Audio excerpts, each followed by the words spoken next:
My 10-year-old daughter stood up, looked the judge dead in the eye, and asked, "May I show you something that Dad doesn't even know about, Your Honor?" The judge nodded. When the video started playing on the courtroom monitors, the entire room froze in absolute silence. Before I continue this story, let me know where you are watching from in the comments below. Hit like and subscribe if you have ever had to stand up to family who underestimated your worth. The air inside the Cook County Family Court was freezing, carrying that sterile, unforgiving chill that seems to seep straight into your bones. I sat at the heavy oak defense table, staring down at my own hands. They were trembling. It was a visible rhythmic shaking that I could not control, no matter how hard I pressed my palms against the polished wood. I am Harrison Caldwell. I am 70 years old. I have spent the last 4 decades building a commercial real estate empire in Chicago from absolutely nothing. I have negotiated with ruthless developers, survived market crashes, and commanded boardrooms with an iron fist. But in that moment, sitting under the harsh fluorescent lights of the courtroom, I looked exactly like the broken, senile old man they were trying to prove I was. Across the aisle from me sat Cynthia. She is 45 years old, and she has been my wife for the last 12 years. She was wearing a modest, dark, tailored dress, her hair pulled back, simply completely stripped of the lavish diamonds and designer labels I had bought her over the past decade. She was playing a role, and she was playing it flawlessly. As she sat there, she gently dabbed at the corners of her eyes with a crumpled tissue, her shoulders shaking with silent, calculated sobs. She looked like the perfect image of a terrified, exhausted, and battered spouse. Standing right beside her was her high-priced attorney, a man whose hourly rate was undoubtedly being paid by my own bank accounts. He was holding up a thick medical file, brandishing it toward the judge like a weapon. He was speaking with a grave, theatrical tone, declaring to the court that my condition had deteriorated rapidly. He claimed that I was suffering from severe, sudden-onset dementia. He read fabricated reports, stating that my mind was completely unhinged, that I was prone to violent outbursts, and that I had become a direct physical threat to my family, especially to my young daughter. Listening to those words, a suffocating panic began to rise in my chest. The conflict hit me with the force of a freight train. I was not just sitting there fighting for my bank accounts, my properties, or my company. I was fighting for my basic human freedom. If the judge believed this performance, if that gavel came down in Cynthia's favor, I would be stripped of all my legal rights. I would be locked away in a closed psychiatric ward, treated like a prisoner in my own mind, while she and her accomplices liquidated everything I had bled to build. Watching her squeeze out another fake tear, my mind forcefully pulled me backward. The transition was seamless, dragging me right back to the exact moment my entire reality shattered. It was exactly 3 months ago. The trembling in my hands had only just begun to surface back then. I was sitting at the head of the massive mahogany table in the boardroom of my company, Caldwell Development. The room was surrounded by floor-to-ceiling glass windows, offering a panoramic view of the Chicago skyline, a skyline I had helped shape. I was in the middle of reviewing a highly sensitive multi-million-dollar commercial acquisition. My top executives were gathered around me, hanging on my every word. I was in complete control. Then the heavy glass doors of the boardroom swung open. It was not my secretary who walked in. It was a man in a cheap suit carrying a thick stack of manila envelopes. He bypassed my security, walked straight up to the head of the table, and dropped the heavy envelopes right onto the acquisition documents. He looked me in the eye and stated loudly, "Harrison Caldwell, you have been served." The silence in that boardroom was absolute. My executives stared in shock. My own hands felt numb as I pulled the papers from the envelope. It was a petition for divorce filed by Cynthia, accompanied by an emergency restraining order barring me from my own home and a preliminary injunction freezing my personal assets. The documents alleged that I was mentally unstable, dangerous, and completely incapable of making rational decisions. The sheer humiliation of being served with a restraining order in front of my entire board of directors was a calculated strike. It was designed to undermine my authority, to make my colleagues question my competence.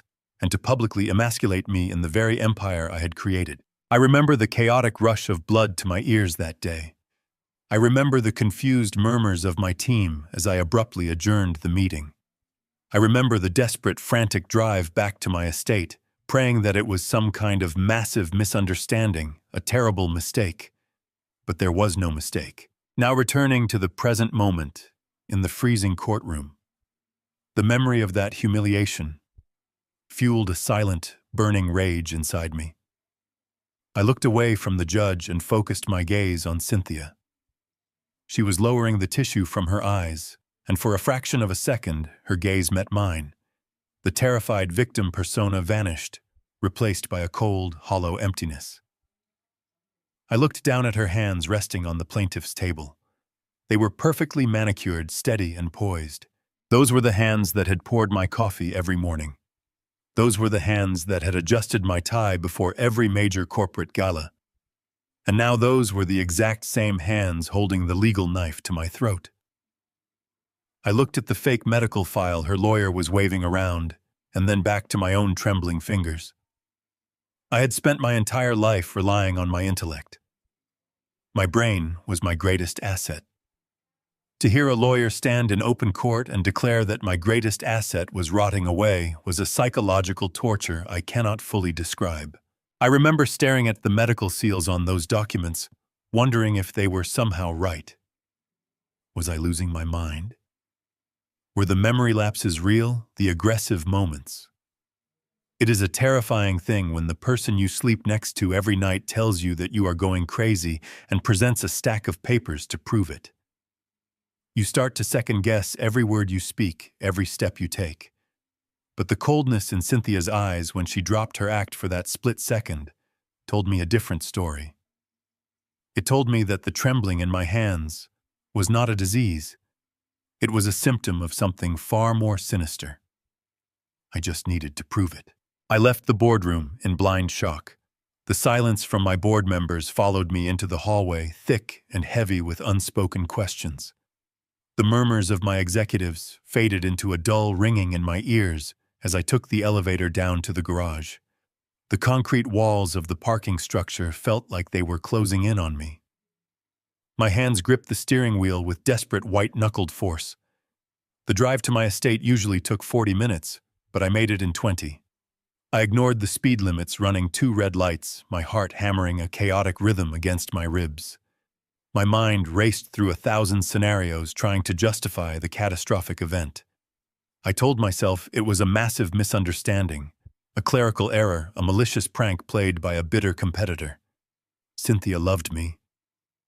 We had built a life together. There had to be a rational explanation. But when I turned my car onto the familiar tree-lined street of my neighborhood, the illusion evaporated. The massive oaks that usually welcomed me home now cast long, menacing shadows across the pavement.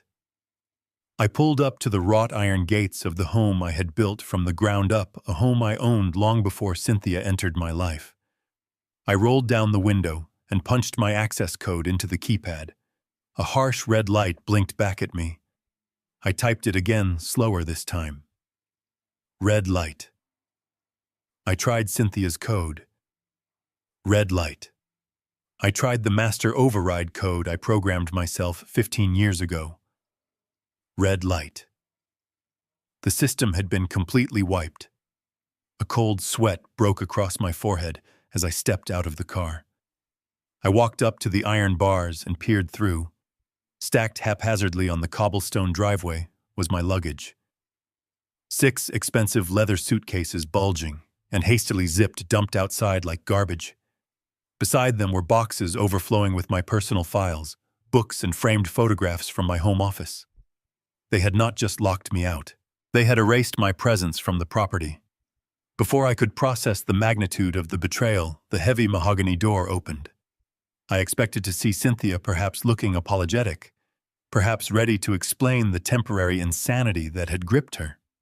Instead, stepping out onto the porch was Derek. He was 42 years old, Cynthia's son from a previous marriage. I had taken him in when he was just a lost young man with no direction. I paid for his education. I mentored him. 5 years ago, against the advice of my senior partners, I had appointed him as the chief financial officer of Caldwell Development. I had given him the keys to the kingdom because I believed in him as if he were my own flesh and blood. Derek walked slowly down the driveway, his hands tucked casually into the pockets of his tailored slacks. He did not look angry. He did not look malicious. He stopped just on the other side of the iron gate, looking at me through the bars with an expression of profound, sickeningly sweet concern. He let out a heavy sigh, shaking his head slightly. "Dad," he said, his voice soft and dripping with fake sympathy. "You should not be out here driving yourself in your condition." I grabbed the cold iron bars, my knuckles turning white. "What condition?" "Derek," I demanded, my voice shaking with a mixture of rage and fear. "Open this gate right now. Where is your mother?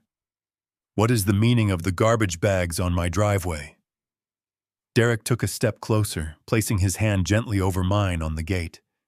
It was a gesture so condescending, it made my stomach turn. "The doctors say your mind is deteriorating, Dad. We have all seen it over the past 6 months. The memory lapses, the aggressive outbursts, the confusion. We are doing this to protect you and to protect the company. The board is fully aware of the situation, and they agree with the medical assessment. We cannot allow an unstable man to pilot a billion-dollar ship into an iceberg. You need to step back and let the competent people handle the mess you have created. You are simply not well." I felt a cold chill wash over my entire body. I stared at the boy I had raised, searching his eyes for a hint of a joke, a sign of humanity. There was none. Only a hollow, calculated calm. "I am perfectly fine," I said, my voice dropping to a low, dangerous growl. "You have no right to do this. This is my house. This is my property. I built everything you are standing on." Derek offered a sad, patronizing smile. "I know you believe that, Dad, but your perception of reality is slipping. The legal papers have already been filed. The judge reviewed your medical history and agreed that you need an immediate intervention. I will take over the daily operations at the firm until you get better. We have arranged for you to stay at a very comfortable, specialized hotel downtown. Your bags have everything you need. You do not need to worry about a thing anymore. Just rest." His words hit me like physical blows. He was weaponizing the very symptoms I had been experiencing, twisting the strange fatigue and dizziness I had felt recently into a narrative of irreversible mental decay. He was calmly staging a coup, using my health against me. I wanted to throttle him. I wanted to scream. But then my eyes darted past his shoulder, moving up the mansion. There, on the second floor, a small figure stood in the window of the corner bedroom. It was Lily, my 10-year-old biological daughter, my precious girl. She was pressing her small hands against the glass, looking down at me. Her face was not confused. It was pale with pure, unadulterated terror. Her wide eyes were locked onto mine, pleading, desperate. She looked like a prisoner trapped behind enemy lines. I opened my mouth to call out her name, to tell her that her father was still here, that I would never abandon her. But before a single sound could leave my throat, a shadow loomed behind her in the window. It was Cynthia. I saw the flash of my wife's manicured hand grab Lily roughly by the shoulder. Cynthia did not even look down at me. With one violent, sweeping motion, she yanked the heavy velvet curtain completely shut. The window went dark. The connection to my daughter was severed in an instant. I stood there, frozen on the pavement. The crisp afternoon wind whipped around me, but I could not feel the cold. I could only feel the devastating reality settling into my bones. Derek turned away from the gate, walking back up the driveway toward the house without looking back. He stepped inside and pulled the heavy door shut, leaving me completely alone on the outside of my own existence. My entire life was gone forever. I was 70 years old, standing alone on the street with trembling hands, stripped of everything I had ever built. The heavy oak doors of the estate remained shut, sealing me out of the life I had meticulously crafted. A private car service, arranged no doubt by Derek to ensure my quiet removal, eventually pulled up to the curb. The driver loaded my hastily packed bags into the trunk without making eye contact. I sank into the leather seat, the tremor in my hands now spreading to my chest, a deep vibrating hum of pure panic. The drive into the city was a blur of neon lights and gray pavement. I was deposited at an upscale but entirely soulless long-stay hotel in the heart of the financial district. The concierge handed me a keycard with a rehearsed smile of professional pity. Walking into that suite was like stepping into a high-end mausoleum. The walls were a flat, uninspired beige. The furniture was sharp, modern, and completely devoid of any personal warmth. There were no photographs, no familiar scents, no history. Just pristine carpets and the deafening, oppressive hum of the central air conditioning. I dropped my coat onto the stiff sofa and stood in the center of the room. The isolation was immediate and terrifying. For 40 years, my days had been orchestrated chaos, ringing phones demanding executives' architectural blueprints and the vibrant noise of a busy household. Now there was nothing but silence. I looked at the 6 leather suitcases grouped by the door. They contained the fragmented remains of my entire existence. I felt a sudden sharp pain behind my eyes, a dizzying wave that forced me to sit heavily on the edge of the perfectly made bed. I held my hands out in front of me. They were shaking. The tremor was not just a nervous reaction to the day's trauma. It was a rhythmic, mechanical spasm that I could not will away. I stared at my own fingers, trying to command them to stop. They refused.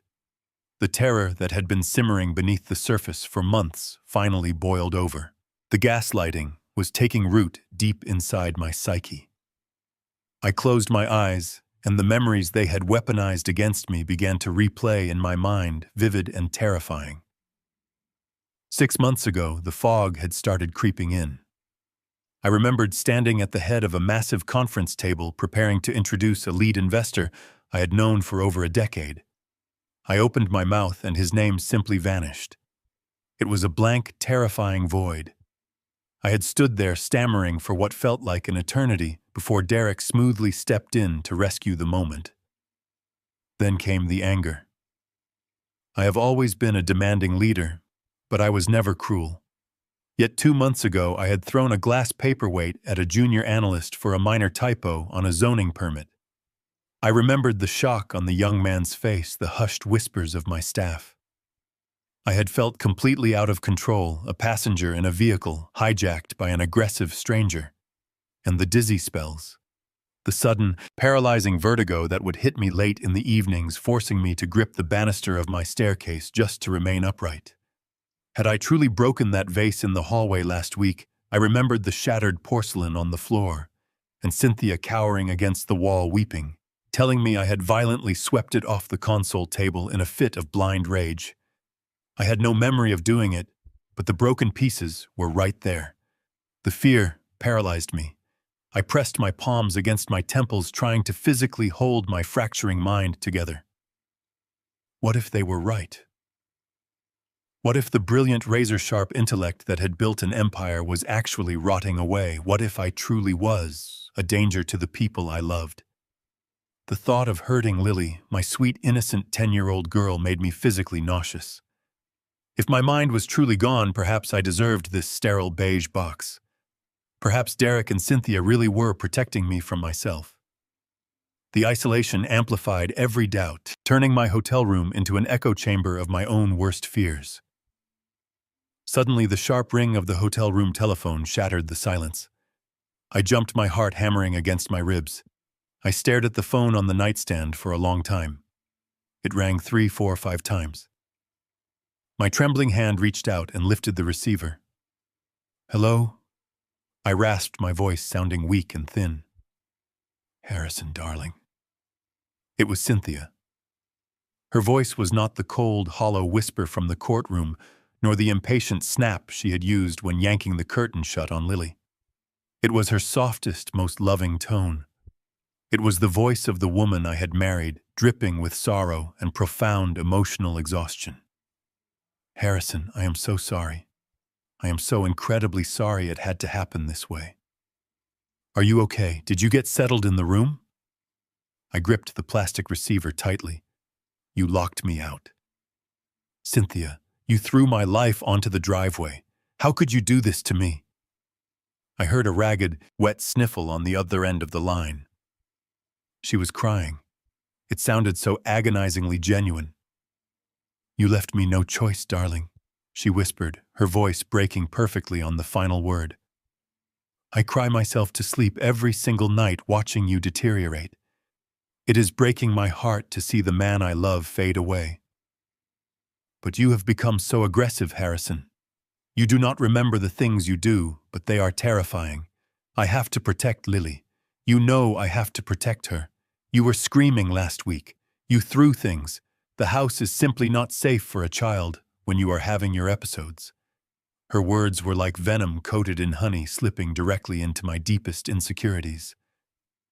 I closed my eyes, a single tear escaping. I do not want to hurt anyone, I whispered, my spirit fracturing. I know you do not, she replied gently. That is why you need to let us help you. Derek is sending over temporary conservatorship papers tomorrow morning. It is just a formality, Harrison. It will allow us to pay your medical bills, manage the company, while you rest and get you the specialized clinical care you desperately need right now. Please just sign the papers. Do it for Lily. Give yourself peace. The line went dead with a soft click. I slowly lowered the receiver back onto the cradle. The silence of the beige room returned heavier than before. I stood up and walked over to the large mirror hanging above the dresser. I stared at the reflection staring back at me. I saw an old, tired man with dark circles under his eyes, gray skin, and trembling hands. I looked exactly like the broken, senile burden she described. The fight drained out of me completely. I lowered my head, defeated. The weight of 40 years collapsed onto my shoulders. I had no strength left to fight the people I once swore to protect. I was ready to sign it away. A sharp, authoritative knock at the door broke the heavy silence of the hotel room. I did not move at first. I just stared at the beige wood of the door, dreading whoever was on the other side. The knock came again, louder this time. I pushed myself up from the edge of the bed, my knees popping, the tremor in my right hand pulsing against my thigh as I walked over and pulled the handle. Derek stood in the hallway. He was dressed in a sharp charcoal gray suit, looking every bit the ruthless corporate executive I had trained him to be. Tucked under his left arm was a thick leather portfolio. His face immediately contorted into a mask of deep, agonizing pity the moment he saw me. He stepped inside without waiting for an invitation, closing the door behind him with a soft click. "Dad," he said, his voice hushed and incredibly gentle. "Look at you. You look exhausted. Have you been sleeping at all?" I did not answer. I just walked back to the small glass dining table in the corner of the room and sat down heavily. Derek pulled up the opposite chair. He placed the thick leather portfolio on the glass surface and unzipped it. "I am sorry to bother you with company business right now," he said, his eyes conveying a practiced, mournful sympathy. "I know you need to rest, and Mom said you are having a very rough day. But the firm cannot stop turning. We have routine payroll approvals and a few quarter-end vendor contracts that the banks require the founding partner to authorize. It is just administrative red tape." I tried to focus on the papers he was pulling from the portfolio. My vision swam. The black ink on the stark white pages looked like a swarm of insects moving across the paper. I blinked hard, trying to force the text into focus, but a dull, throbbing ache began to pulse at the base of my skull. Derek slid a heavy gold-plated fountain pen across the glass table toward me. "Just sign where the yellow tabs are, Dad. I will handle the rest. You do not need to stress your mind with the details right now. Just let me steer the ship while you recover." I reached out to take the pen. My fingers shook so violently that the gold barrel clattered against the glass table before I could secure a grip. I stared at my own hand as if it belonged to a complete stranger. It was a pathetic, broken thing. As I looked at my trembling fingers, a sudden, vivid memory ripped through the fog in my mind. It was 35 years ago. I was standing on a frozen, muddy lot in the south side of Chicago. It was 5 in the morning, and the wind chill was 20 below zero. The general contractor had failed to show up, and the cement trucks were already pouring. I did not have a suit back then. I wore a heavy canvas jacket and thick work boots. I remembered grabbing a shovel and stepping right into the freezing sludge. I remembered the burning ache in my muscles, the raw blisters forming on my palms as I leveled the concrete with my own bare hands. I built my very first commercial warehouse with blood sweat and calloused fingers that never trembled. I was a man of iron and earth. I had clawed my way out of poverty to build an empire that stretched across the city skyline. And now, 35 years later, sitting in a sterile hotel room, I could not even pick up a pen. The contrast was a physical agony. It was the ultimate humiliation. I squeezed my eyes shut, willing the memory away, willing the strength to return to my body. I finally managed to grip the cold metal of the pen. Derek stood up from his chair and walked around to my side of the table. He leaned over, placing a comforting, heavy hand on my left shoulder. "Take your time, Dad," he murmured softly. "There is no rush. We are here for you. We just want you to get better." As he leaned over me to point at the first yellow signature tab, his suit sleeve pulled back slightly. The cuff of his crisp white shirt slid up his wrist. My eyes caught a flash of metallic blue and silver. I stopped breathing. Wrapped around Derek's wrist was a watch. But it was not just any watch. I have spent my entire life in rooms with billionaires, foreign investors, and banking magnates. I know wealth when I see it. It was a Patek Philippe Grand complication. Specifically, the celestial model with a dark blue dial mapping the stars. It was a masterpiece of horology that retailed for no less than $500,000. And it was not a fake. The intricate, flawless movement of the tourbillon inside the sapphire casing was unmistakable. I stared at the timepiece, my mind suddenly cutting through the heavy drug-like fog that had been clouding my thoughts. The math was immediate and undeniable. Derek was my chief financial officer. I paid him a very generous, very comfortable salary of $350,000 a year. Even with his annual bonuses, even with a flawless investment portfolio, there was absolutely no legitimate universe where Derek could afford to casually wear a $500,000 watch on a Tuesday afternoon. He was wearing more than his entire yearly salary on his left wrist. The contradiction hit me like a bucket of freezing water. The comforting tone, the sympathetic eyes, the narrative that I was losing my mind. It all clashed violently against the obscene, unexplained wealth ticking away inches from my face. A spark of pure suspicion ignited in my mind. This was not dementia. This was not biological decline. I looked down at the papers he claimed were routine authorizations.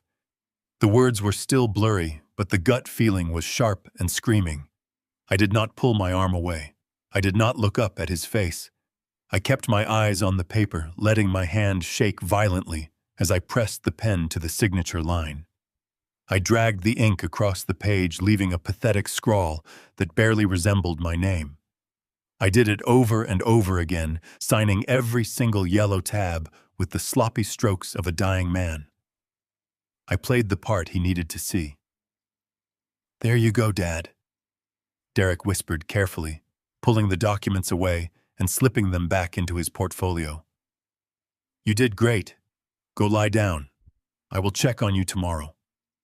He patted my shoulder one last time and walked toward the door.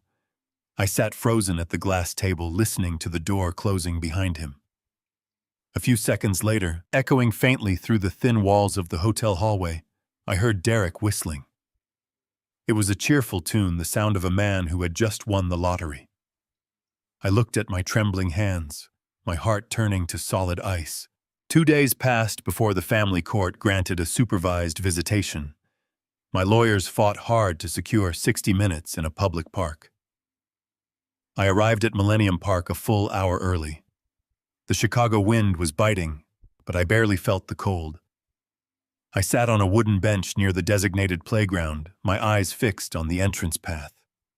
Finally, a sleek black SUV pulled up to the curb. My heart leaped into my throat as the rear door opened. Out stepped a court-appointed social worker, followed closely by Cynthia. And then there was Lily, my beautiful, brilliant little girl. She was wearing the yellow wool coat I had bought for her last Christmas, but she looked so much smaller than I remembered. She walked with her head bowed, her hands shoved deep into her pockets. Cynthia walked 2 steps behind her, her posture rigid, her eyes scanning the park until they locked onto me. The animosity radiating from my wife was palpable. The social worker approached me, introducing herself with a brief professional nod, and outlined the strict rules of the visit. I was not to discuss the divorce. I was not to ask about her living situation. I was only there to provide a standard normalized parental interaction. I agreed, my voice steady, though every instinct demanded I snatch my daughter and run. Cynthia stood exactly 10 feet away, leaning against the wrought iron fence of the playground. She crossed her arms over her chest, wearing a pair of dark sunglasses that shielded her expression, but I could feel her watching us like a hawk. Every movement I made was being scrutinized. I knelt down as Lily approached. I offered a warm, reassuring smile, trying to mask the overwhelming despair tearing at my insides. "Hi, sweetheart," I said softly. "I missed you so much." Lily stopped a few feet away. She did not run into my arms like she usually did. She did not offer her bright, gap-toothed smile. She just stood there, her small shoulders tense, her eyes darting nervously toward Cynthia before briefly glancing at me. "Hi, Dad," she murmured, her voice barely a whisper. The unnatural silence between us was agonizing. This was a child who used to spend hours in my study, chattering endlessly about her science projects and her watercolor paintings, while I reviewed architectural blueprints. Now she looked like a prisoner, terrified of saying the wrong word. I guided her toward a nearby picnic table sitting across from her. I tried to bridge the gap. I asked her about her 4th-grade teacher. I asked if she was still reading the fantasy novels we had bought together at the bookstore downtown. She answered in single syllables. "Yes." "No." "It is okay." She kept her hands folded tightly in her lap, picking at her cuticles until they were raw. I reached out and gently placed my hand over hers to stop the nervous picking. The moment my skin touched hers, she flinched. It was a subtle, heartbreaking movement, but I felt it. I looked into her eyes. They were swimming with unshed tears. She was trying so hard to be brave, trying to navigate a nightmare she did not understand. I leaned in a little closer, keeping my voice light and conversational for the benefit of the social worker, taking notes nearby. "You know I love you, right?" I asked her. "No matter what is happening right now, you are the most important thing in the world to me." Lily nodded slowly. A single tear escaped rolling down her cheek. She quickly wiped it away with the sleeve of her yellow coat, throwing another panicked glance over her shoulder at Cynthia. The hour evaporated faster than I could have ever imagined. The social worker stepped forward, checking her watch. "That is all the time we have for today, Mr. Caldwell," she announced in a polite but firm tone. "It is time to say goodbye." The words felt like a physical blow. I stood up, my knees aching. I tried to maintain a composed exterior, knowing that any display of excessive emotion would immediately be documented and weaponized by Cynthia in the upcoming custody hearings. I looked down at Lily. "I will see you soon, sweetheart," I promised, trying to inject a confidence into my voice that I did not truly feel. "I will never stop fighting for you." Lily stood paralyzed for a second. Then, breaking the invisible barrier of fear that had held her captive for the entire hour, she lunged forward. She threw her arms around my waist, burying her face into my overcoat. I dropped to my knees on the cold pavement and wrapped my arms tightly around her small frame. Holding my daughter again was overwhelming. I closed my eyes, breathing in the scent of her shampoo. But in that brief second of embrace, while my body shielded her entirely from Cynthia's line of sight, I felt a sudden, deliberate movement. Lily's tiny hand slipped down my side and jammed roughly into the right pocket of my jacket. She pushed something deep into the fabric.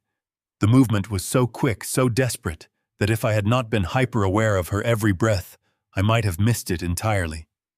Before I could process what had just happened, a sharp voice cut through the air. "That is enough, Harrison." Cynthia marched over her heels, clicking aggressively against the concrete. She reached down and snatched Lily by the hand, physically peeling my daughter away from me. Lily did not resist. She let her mother drag her backward, her head bowed in submission. The social worker stepped between us, acting as a human shield, ensuring the separation was complete. I remained kneeling on the cold ground, watching as Cynthia led my daughter back to the black SUV. The vehicle doors slammed shut, the engine roared to life, and they drove away, leaving me alone in the freezing park. I stood up slowly. The wind bit right through my clothes, but a completely different kind of chill was rapidly spreading through my veins. My right hand hovered over my jacket pocket. I could feel the faint outline of whatever she had secretly slipped inside a small textured lump pressing against the silk lining. I did not dare pull it out in the open. The park was incredibly public, and I knew Cynthia was meticulous enough to have someone watching me. I turned around and walked briskly toward the public restrooms near the recreational center. The concrete building was damp and smelled of harsh chemical cleaners. I walked past the rusted sinks, entered the last stall, and slid the heavy metal lock into place. The silence of the tiled room was broken only by the sound of my own shallow breathing. My hands were shaking again, but this time it was not from the alleged illness. It was pure adrenaline rushing through my system. I reached deep into my pocket and pulled out the small object. It was a tiny, crumpled piece of lined notebook paper torn hastily from a spiral binder. I flattened it out carefully against the top of the toilet paper dispenser, smoothing the deep creases with my thumb. Written in pencil, in Lily's jagged, terrified handwriting, were 7 words that completely altered my reality. "Daddy, do not drink the orange juice." Those 7 words hit my chest with the physical force of a sledgehammer. I stood in the harsh fluorescent light of the public restroom, staring at the jagged pencil marks until the letters began to blur. My breath hitched, trapping itself in my throat, as a profound, chilling silence settled over my mind. For months, I had been drowning in a sea of manufactured confusion, second-guessing my own sanity, accepting the terrifying narrative that my brilliant mind was slowly decaying. But Lily, my observant 10-year-old girl, had just handed me the key to my own prison. I leaned back against the cold tile wall, clutching the crumpled paper. The gut feeling, that primal instinct that had kept me alive and thriving in the ruthless world of commercial real estate for 4 decades, suddenly roared back to life. It was a visceral awakening. I closed my eyes and allowed my mind to meticulously trace back the timeline of my alleged dementia. I needed to find the exact moment the rot had truly begun to take hold of my life. 6 months ago. The realization hit me like a spark igniting gasoline. 6 months ago, my health was impeccable. I was running 3 miles a day, managing complex acquisitions and outsmarting men half my age. It was exactly 6 months ago that Cynthia returned from a supposed wellness retreat in Sedona with a new health regimen. She told me she was worried about my heart. She consulted a naturopathic cardiologist who recommended a custom-blended liquid supplement. I waved it off initially, telling her my doctors were perfectly happy with my standard vitamins. But Cynthia persisted. She used her softest voice, her loving touches, crying softly as she begged me to take it for her peace of mind. She simply could not ever bear losing me to a sudden heart attack. Like an absolute trusting fool, I relented without asking any further questions. The daily routine quickly became an absolute unbending ritual in our home. Every single night, exactly 1 hour before bed, Cynthia brought me a crystal glass of freshly squeezed orange juice. The supplement was supposedly bitter, so she insisted on mixing it into the juice herself to mask the taste. I remembered how she would carry it into my study on a silver tray, placing it gently on my desk. She would stand there watching me with a loving smile, refusing to leave the room until I drank every drop. If I left even a quarter of it, she would pout and hand it back, reminding me of her anxiety. I genuinely never thought twice about it at the time. I truly saw it as the ultimate gesture of a devoted wife caring for her aging husband. I never noticed the slight, chalky residue down at the very bottom of the glass. I never questioned why she strictly forbade the housekeeping staff from preparing my evening beverage. The isolation of that nightly ritual was not an act of love. It was the careful, calculated administration of poison. With absolute, undeniable clarity, I began to meticulously cross-reference my symptoms against the nightly timeline of the orange juice. The pattern was so incredibly clear and obvious that I felt a surge of nausea for not recognizing it sooner. The heavy, suffocating brain fog absolutely never struck me in the middle of the afternoon. It always began to roll in late at night shortly after I finished the juice. By midnight, I would feel detached from reality, my words slurring, my balance completely compromised. The memory lapses they used as ammunition against me invariably happened during those midnight hours, or in the early mornings before the chemical cocktail had fully processed through my system. The aggressive outbursts, the broken vase in the hallway, they were not real dementia. They were toxic reactions, neurological misfires caused by whatever sedatives she was pouring down my throat. I slowly opened my heavy eyes and looked straight down at my bare hands. I held them out flat in front of me, fingers splayed wide against the harsh light of the restroom. For the past 3 days, ever since they had locked me out of the estate and banished me to that sterile hotel, I had been drinking nothing but bottled water and bitter black coffee. I had not consumed a single drop of Cynthia's poisonous nightly orange juice. I stared at my hands with bated breath, watching for the familiar, humiliating tremor that had plagued me for months. They were completely steady, not a single shake, not a single twitch. The mechanical, rhythmic spasm that made me drop my pen in front of Derek was rapidly fading away into nothing.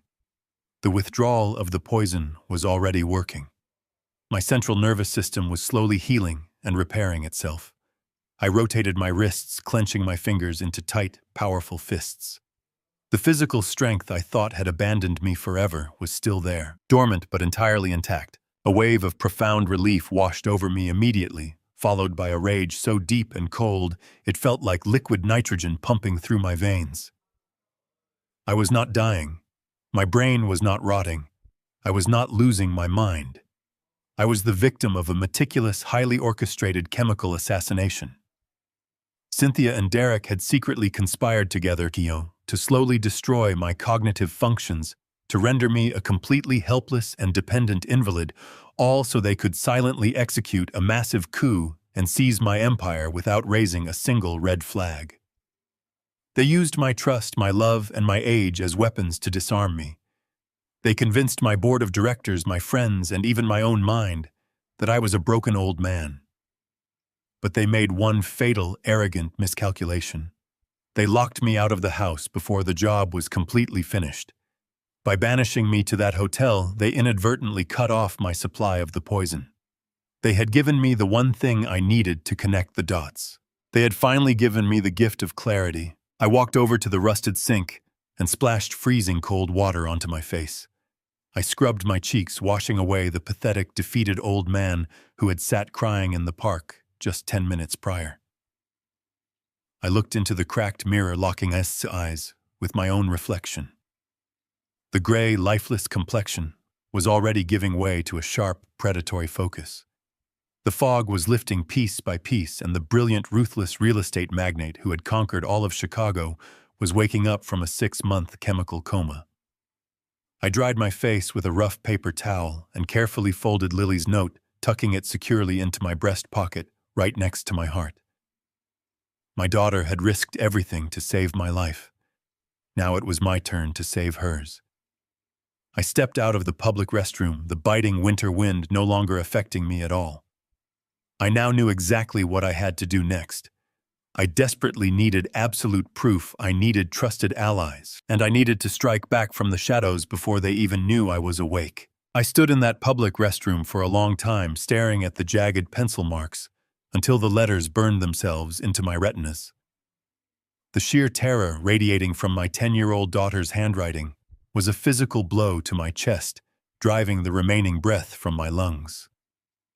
The gut feeling, that primal instinct that had kept me alive and thriving in the ruthless world of commercial real estate for 4 decades, now took absolute uncompromising control of my mind.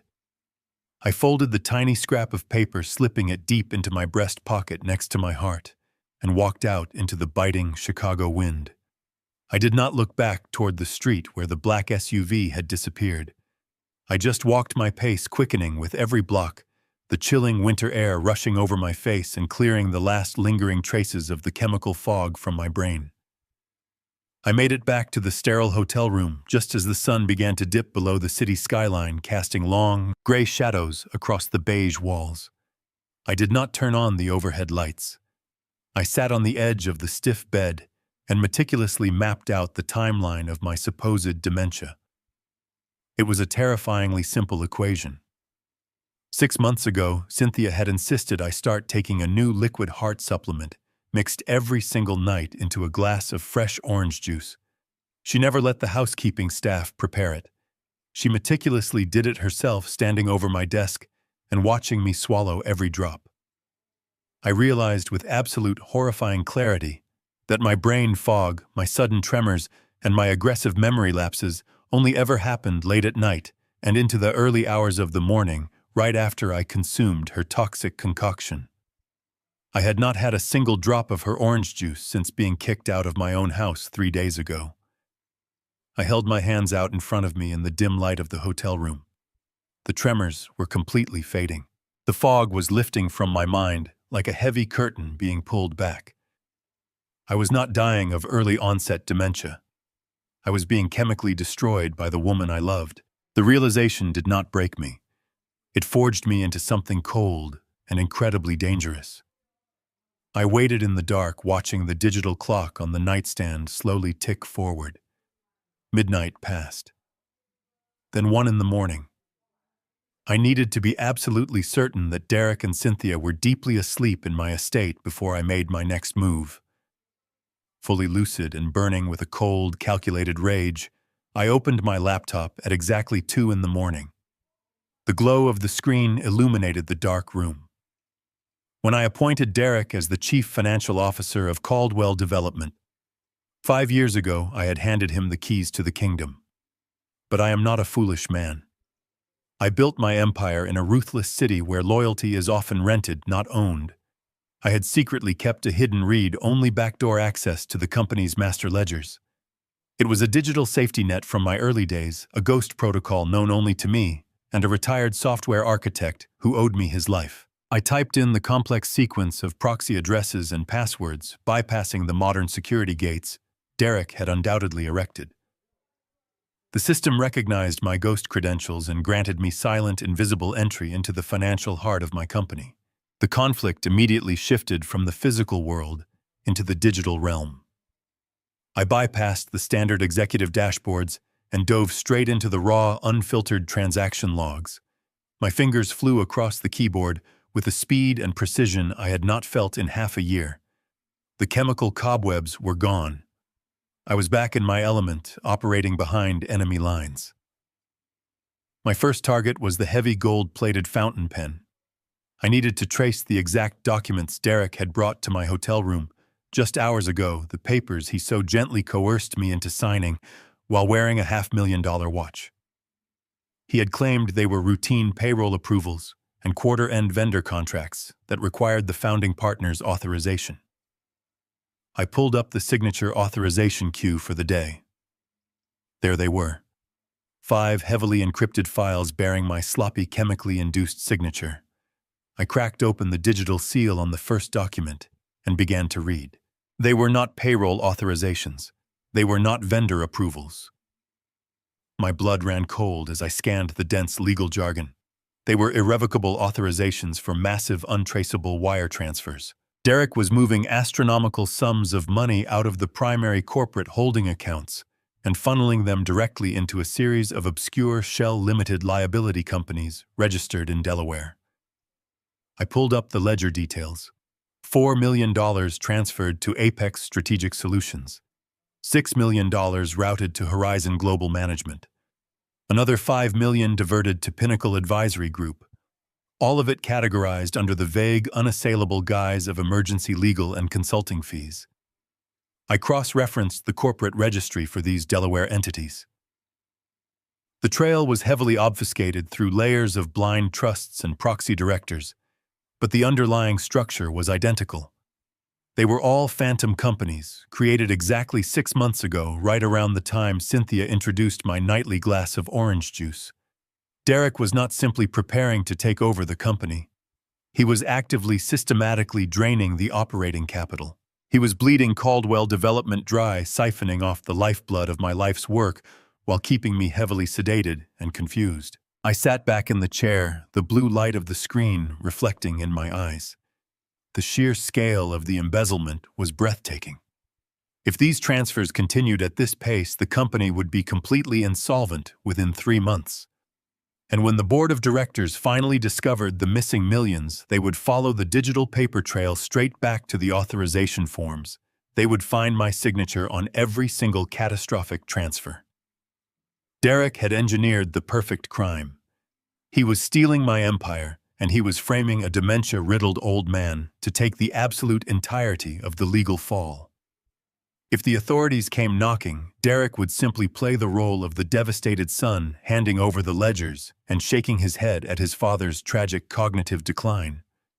I felt a surge of adrenaline so powerful it made my teeth ache. The urge to pick up the phone to call the police, to scream and shout and demand their immediate arrest was nearly overwhelming. I wanted to storm the gates of my estate and drag them both out into the street, but I forced myself to stop. I took a deep breath, carefully analyzing the entire board, like a grandmaster studying a hostile chess match. If I confronted them right now, they would effortlessly flip the narrative. Cynthia would claim my accusations were just terrifying symptoms of dementia. Derek would instantly freeze my access. I realized I could not just fight back. I had to silently set one absolutely inescapable legal trap. The opportunity to deploy that trap arrived less than 48 hours later. A courier knocked on my hotel room door, delivering a formal summons for a mandatory mediation session. It was the first legal step in their aggressive campaign to secure a permanent conservatorship and assume total control over Caldwell Development.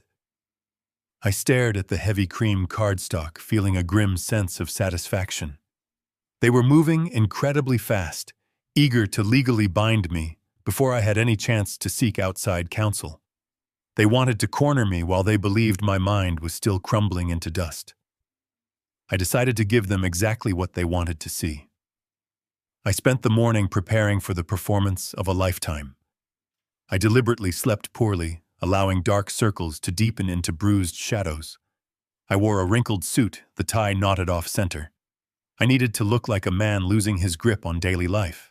When I walked into the downtown conference room of their legal firm, the atmosphere was thick with calculated tension. Cynthia sat at the far end of the mahogany table, flanked by 2 aggressive attorneys. She wore a modest black dress, playing the role of the tragic, long-suffering wife to absolute perfection. Derek sat to her right, his posture relaxed, exuding an air of quiet victory. He had the decency to leave the $500,000 watch at home today, opting for a modest leather band. The deception was suffocating. I took my seat slowly, making sure to let my hands tremble as I pulled the heavy chair away from the table. I kept my gaze down, staring blankly at the wood grain, avoiding direct eye contact with anyone. The lead attorney began to outline the proposed terms. He used soft, condescending tones, explaining that the conservatorship was entirely for my own protection. He listed the alleged incidents of my cognitive failure, the aggressive outbursts, the memory lapses, and the physical decline. He presented a staggering buyout agreement for my shares, a number so insultingly low, it was practically theft, framed as a generous allowance to cover my medical care. I let him speak uninterrupted for 20 minutes, forcing my breathing to remain shallow and erratic. When he finally slid the thick stack of preliminary agreements across the table toward me, I knew it was time to commit to the act.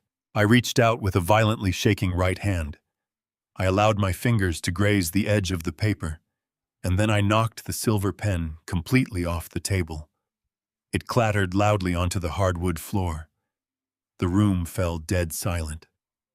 I looked down at my empty hands, letting my lower lip quiver. "I am sorry," I whispered, slurring the words together to sound confused and overwhelmed. "I cannot seem to hold it right now. My head hurts so badly today."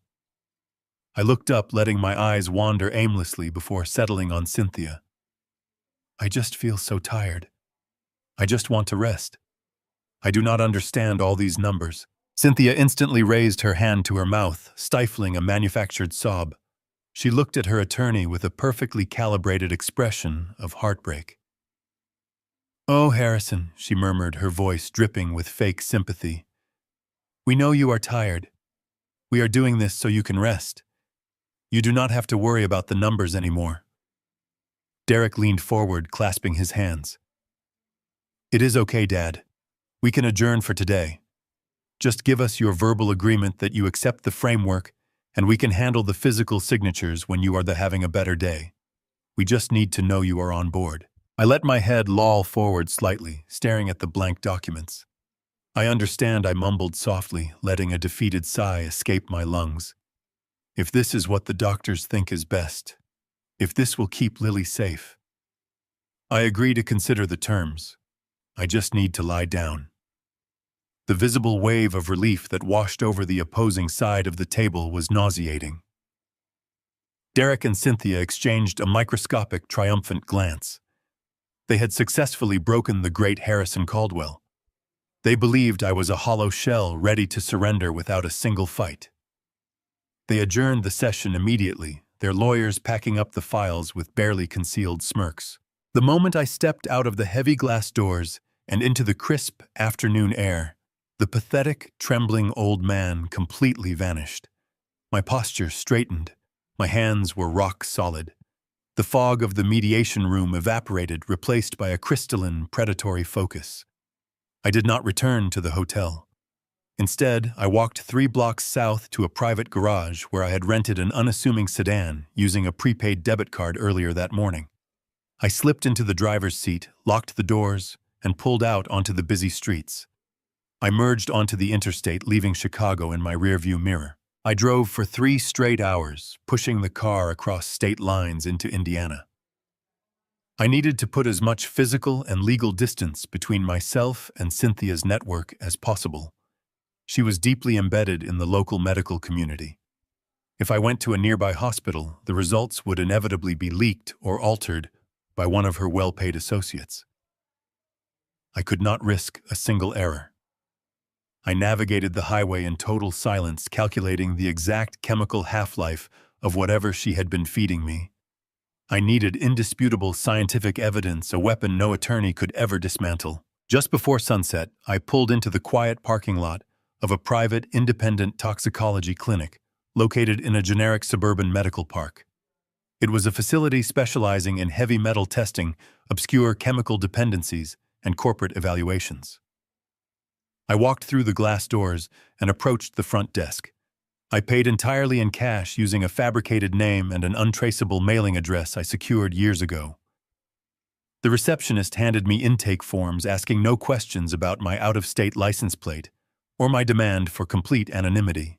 I sat in the sterile waiting room filling out the paperwork requesting the most comprehensive chemical panel the clinic offered. I ordered tests for heavy sedatives, neurotoxins, and synthetic compounds mimicking symptoms of decay. When the nurse called my false name, I followed her into the bright examination room. She wrapped the tourniquet around my bicep and tapped my vein. I watched the dark red blood fill the plastic vials, feeling profound vindication with every drop. This was the absolute proof of their betrayal. After the blood draw, the clinician snipped a cluster of hair from the base of my scalp, securing the follicles in a sealed plastic bag. The hair test was the ultimate insurance policy.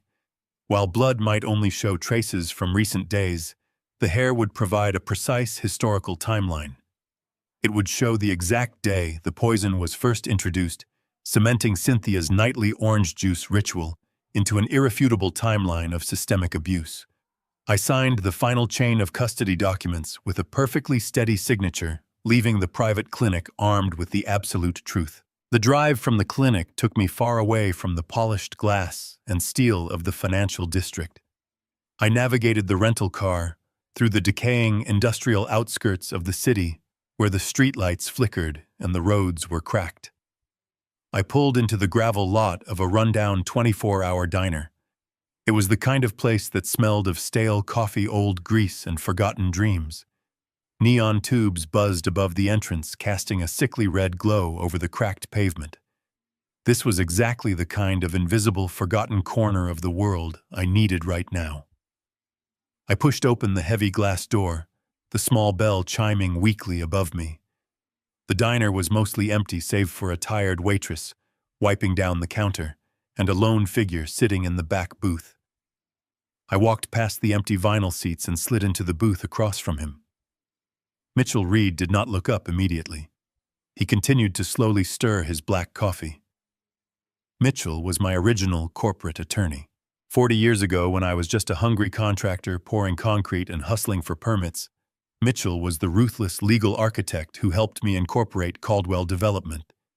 He was a man who understood that in this city, the law was not a shield, but a weapon. Derek and Cynthia believed Mitchell had retired a decade ago to a golf course in Florida. They believed my current legal team, the very people they had already compromised, were the only counsel I had left. They were wrong. Mitchell had never truly retired. He had simply retreated into the shadows, maintaining a quiet, lucrative private practice for a select few clients who valued absolute discretion. He looked up at me, his pale blue eyes just as piercing and unforgiving as they had been 40 years ago.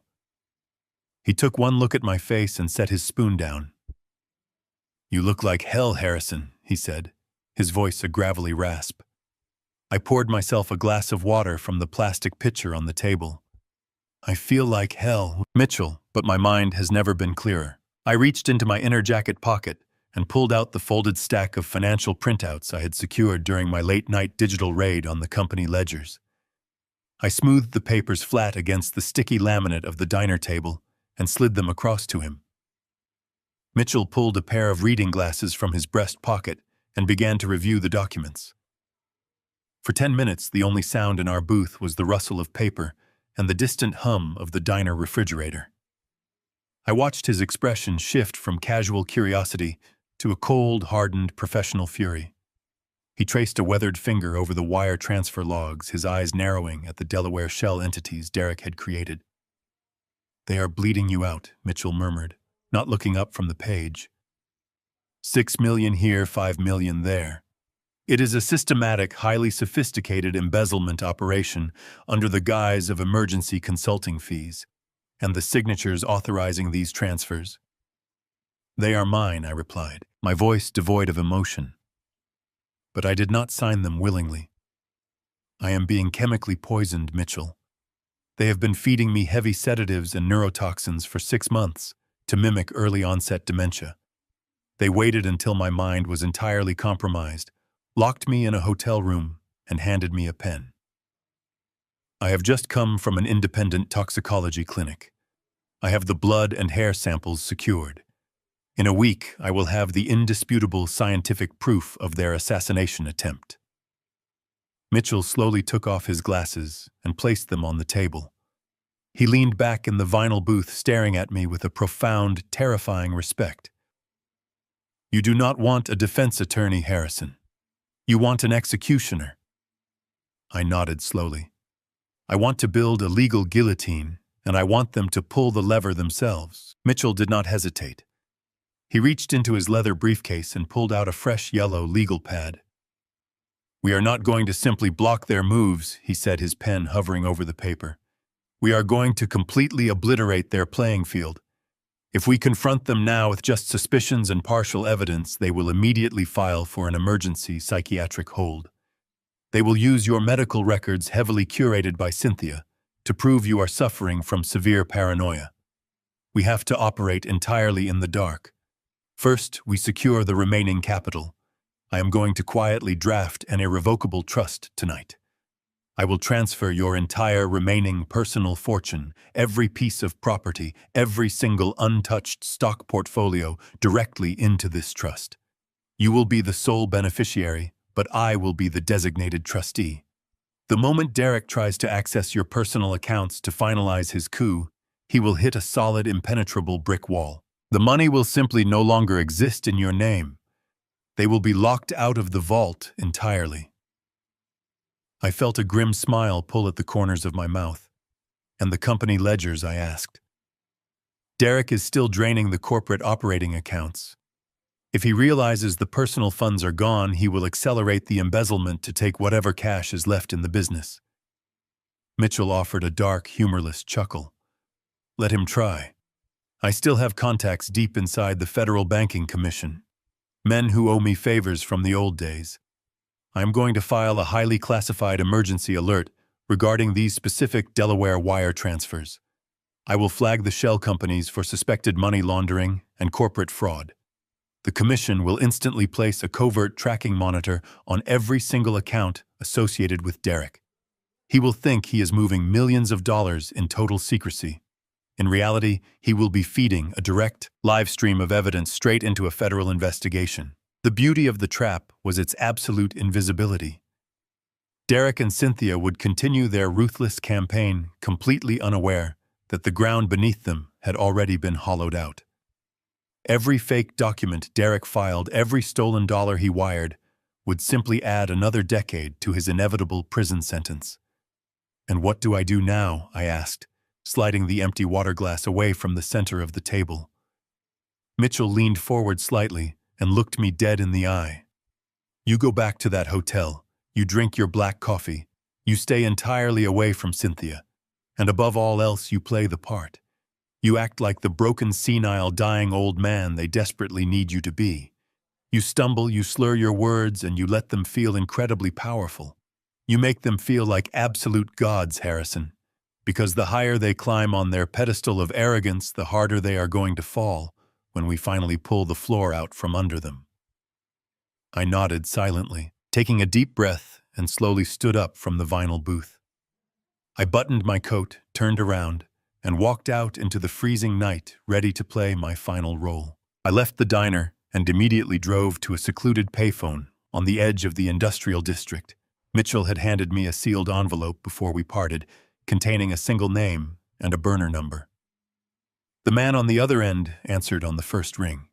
His name was Victor, a former intelligence operative who now traded his specialized military skill set for exorbitant corporate bounties. I did not need a standard private investigator who took photographs from parked cars. I needed a ghost. We met an hour later in the subterranean parking garage of a deserted shopping center. Victor was a shadow of a man built like a vault door, with eyes that betrayed absolutely zero emotion.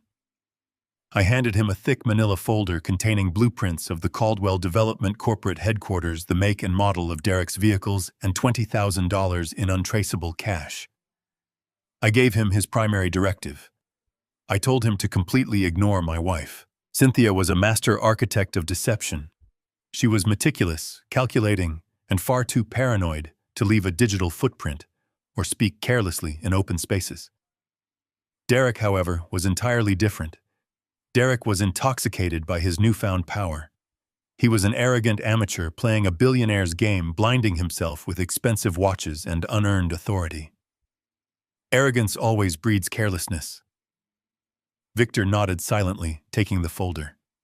He assured me that by tomorrow morning, my chief financial officer would be completely wired. He possessed military-grade audio surveillance equipment that could bypass standard corporate sweeps. He would plant microscopic transmitters inside the leather headliner of Derek's luxury sports car and deep within the ventilation ducts of his executive suite. I drove back to my beige hotel room, my pulse thrumming with a dark, steady anticipation. The following days tested the absolute limits of my human endurance. Playing the part of a broken, senile old man in public was easy compared to the agonizing psychological warfare of sitting alone in that hotel suite. I paced the floorboards until my feet ached, my mind racing through 1,000 terrifying scenarios. Every time I looked at the digital clock on the bedside table, I felt a physical pain in my chest. I knew that with every passing hour, Derek was wiring hundreds of thousands of dollars out of my corporate accounts. My life's work, the empire I had built with calloused hands and sleepless nights, was actively bleeding out. I had to force myself to stay away from the company ledgers. I could not risk Derek noticing a ghost login while Mitchell was setting the trap with the Federal Banking Commission. I had to let them steal from me. I had to sit in silence and watch the water rise, trusting the process. The sheer helplessness of the situation was a unique form of torture. I stared at the blank walls, listening to the monotonous hum of the air conditioning, feeling completely disconnected from the world I used to rule. My phone remained silent. I had strictly forbidden Mitchell and Victor from contacting me on my primary line. I bought a cheap disposable cellular phone from a corner convenience store and left it sitting on the glass dining table, waiting for Victor to transmit the encrypted audio files. The quiet was deafening. But the financial bleeding was not the true source of my agony. Money could eventually be recovered. Companies could be rebuilt. The true nightmare that kept me awake all night was the terrifying, vivid image of my precious daughter. Lily was trapped inside that sprawling estate with a monster. I pulled the crumpled piece of notebook paper from my jacket pocket, flattening it out against the glass table for the 100th time. "Daddy, do not drink the orange juice." Her jagged, terrified handwriting broke my heart every single time I looked at it.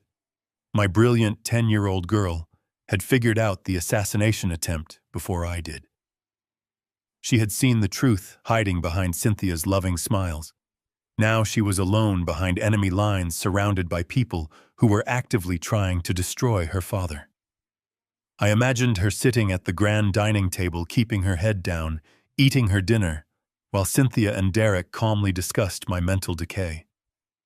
I wondered if Cynthia was watching Lily as closely as she had watched me in the park. Was my daughter safe? Was she hiding in her bedroom, waiting for me to rescue her? The thought of Cynthia placing her manicured hands on my child filled me with a primal, violent rage. I wanted to tear the hotel door off its hinges, drive straight to the estate, and shatter the wrought iron gates with my bare hands. I wanted to storm the house and carry Lily away from that toxic environment. But I knew that was exactly what Cynthia wanted. If I showed up screaming and demanding my daughter, the police would be called. The temporary conservatorship would be finalized immediately. I would be locked away in a psychiatric ward, and Lily would be completely at their mercy forever. I had to be a ghost. I had to be patient. I had to swallow my pride and my absolute fury, channeling every single ounce of my energy into the trap. I spent the third day sitting in complete darkness, staring at the disposable phone on the table. I rehearsed my performance for the next mediation session. I practiced my tremors, ensuring my hands shook with the exact biological rhythm of a failing nervous system. I practiced slurring my speech, dropping my gaze, becoming the empty shell they desperately needed me to be. It was a humiliating, degrading exercise, but it was the absolute armor I had to wear. By the fourth afternoon, the sheer weight of the isolation began to mess with my perception of time. The beige walls seemed to close in the air, growing thick and stale. I questioned if Victor had been caught while attempting to plant the devices inside the heavily guarded corporate headquarters. I wondered if Derek's security team had routinely swept the sports car and discovered the tiny hidden audio transmitters before they could ever broadcast. Doubt is the absolute enemy of a well-laid plan, and my mind was a fertile breeding ground for paranoia. Just as the sun began to set, casting long gray shadows across the carpet, the disposable phone finally vibrated. The harsh buzz shattered the oppressive silence of the suite.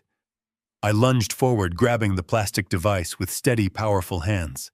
The screen illuminated, displaying a single anonymous text message containing an encrypted web link and a complex sequence of alphanumeric passwords. Victor had breached the fortress. I booted up my laptop, my fingers flying across the keyboard with ruthless precision. I typed in the credentials, bypassing the security gateways, and downloaded the first batch of compressed audio files. I connected a pair of noise-canceling headphones, placed them over my ears, and pressed play. The crisp, clear sound of a luxury car engine roaring to life filled my head. The absolute agonizing wait was finally completely over. The brutal hunt for my family's ultimate salvation had officially begun today. I sat in the dim light of the hotel room, the noise-canceling headphones pressing tightly against my ears. For 3 agonizing days, I had listened to the covert audio feeds transmitting from Derek's luxury sports car and his executive office. I heard the sneering arrogance in my stepson's voice as he authorized more fraudulent wire transfers, the casual cruelty, as he and Cynthia discussed my impending commitment to a psychiatric facility over the phone. But as infuriating as those recordings were, they were merely pieces of a financial puzzle. The true weapon, the absolute confirmation of their monstrous betrayal, was arriving today. The digital clock on the nightstand shifted to precisely 9 in the morning when a sharp, authoritative knock echoed through the quiet suite. I removed the headphones, my heart settling into a cold, steady rhythm. I walked to the door and opened it. A private courier stood in the hallway, his face entirely impassive. He handed me a thick, heavily sealed envelope bearing the discreet emblem of the Independent Toxicology Clinic in Indiana. I signed the electronic tablet with a hand that was now completely still, took the package, and closed the door. I walked over to the glass dining table, my sanctuary of truth in this beige prison. I did not tear the envelope open immediately. I simply placed my hands flat against the smooth surface of the paper, feeling the weight of the answers hidden inside. This was the precipice. Once I opened this seal, there was absolutely no turning back. The narrative of the confused, deteriorating old man would be dead forever, replaced by a reality far darker than any corporate coup. My disposable cellular phone began to vibrate violently against the glass, startling me. The caller identification displayed a restricted number. I picked up the device and pressed the green button, holding it to my ear. "Mr. Caldwell," a voice said. It was Dr. Aris, the lead toxicologist I had met in Indiana. He did not offer any polite greetings or professional pleasantries. His tone was incredibly grave, carrying the heavy, grim weight of a man delivering a terminal diagnosis. "I have your results right in front of me," he continued, his voice lowering to a serious whisper.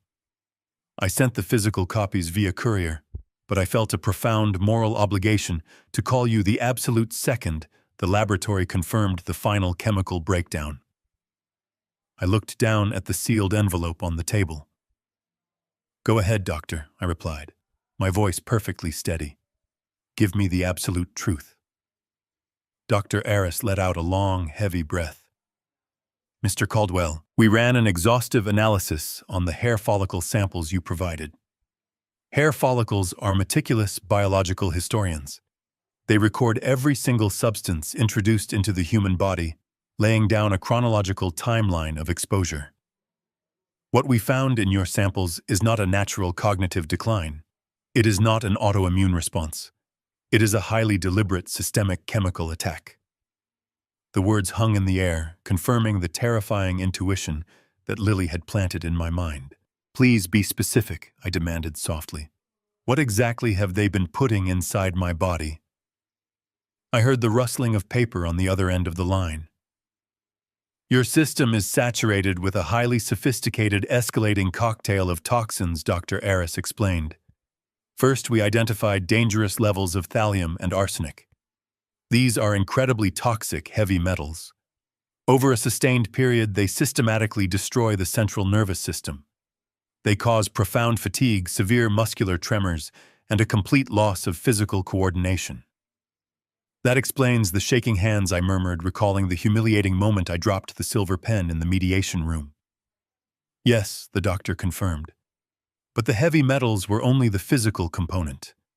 The psychological symptoms, the sudden memory loss, the aggressive outbursts, and the paralyzing brain fog, those were caused by a secondary compound. We found massive traces of a high-grade, off-market synthetic sedative. It is a chemical cousin to flunitrazepam, but it has been structurally altered to evade standard medical screenings. It suppresses the frontal lobe, obliterates short-term memory retention, and induces severe paranoia and emotional instability. It is a chemical straitjacket designed to completely fracture a human mind. I closed my eyes, picturing Cynthia standing in my study, smiling sweetly as she handed me that glass of freshly squeezed orange juice. She had watched me swallow arsenic and synthetic tranquilizers every single night, kissing my cheek while she slowly erased my existence. The sheer calculated evil of her routine was paralyzing. How long, I asked, my voice dropping to a dangerous, icy register. How long have I been consuming this poison? The timeline in your hair follicles is absolutely pristine, Dr. Aris replied.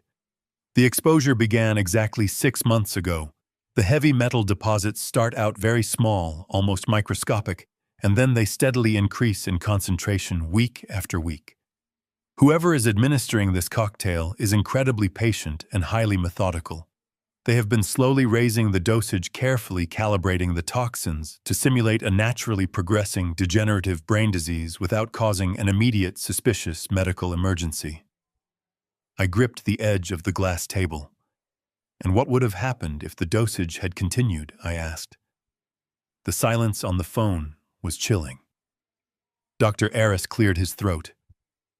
Mr. Caldwell, based on the exponential curve of the heavy metal accumulation in your most recent hair growth, you were rapidly approaching a critical toxicity threshold. If you had continued ingesting this specific chemical cocktail for another 2 months, your central nervous system would have completely shut down. The heavy metals would have triggered massive cardiac arrest, stopping your heart entirely. And even if your heart had somehow survived the physical trauma, the synthetic sedatives were literally dissolving your neural pathways. Within 60 days, your brain would have been permanently, irreversibly damaged. You would have been trapped in a state of absolute profound dementia for the rest of your life. The phone slipped slightly in my sweating palm. 2 months. 60 days. That was the precise margin between my current lucidity and a permanent, agonizing death. Cynthia and Derek were not simply executing a hostile corporate takeover. They were not just stealing my money, my properties, and my legacy. They were actively, patiently murdering me. The stakes had just instantly elevated from a bitter civil divorce dispute to a calculated criminal homicide plot. "Thank you, doctor," I whispered into the phone. "You have saved my life." I ended the call and placed the disposable device down onto the table. I finally reached out and tore open the heavy envelope, pulling out the thick stack of laboratory reports. I stared at the dense rows of scientific data, the graphs charting my deliberate destruction. The betrayal was no longer just a theory or a desperate suspicion. It was medical fact. My wife and the boy I had raised as my own son were cold-blooded assassins. They had weaponized my love, slowly poisoning me in the comfort of my own home. I was no longer a victim. I was the architect of their absolute destruction. The time for mercy ended. Victor arrived at my hotel suite less than an hour after the toxicology report had sealed my grim reality. He did not knock on the door this time. He simply tapped a rhythmic hollow code against the wood, a signal we had established during our brief meeting in the subterranean garage. I opened the door to find him standing in the dimly lit hallway, his imposing frame casting a long shadow across the carpet. He stepped inside, sweeping the room with a practiced, calculating gaze before reaching into the deep pocket of his dark tactical jacket.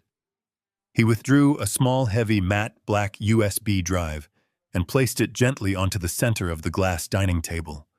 He did not offer any dramatic proclamations or unnecessary commentary.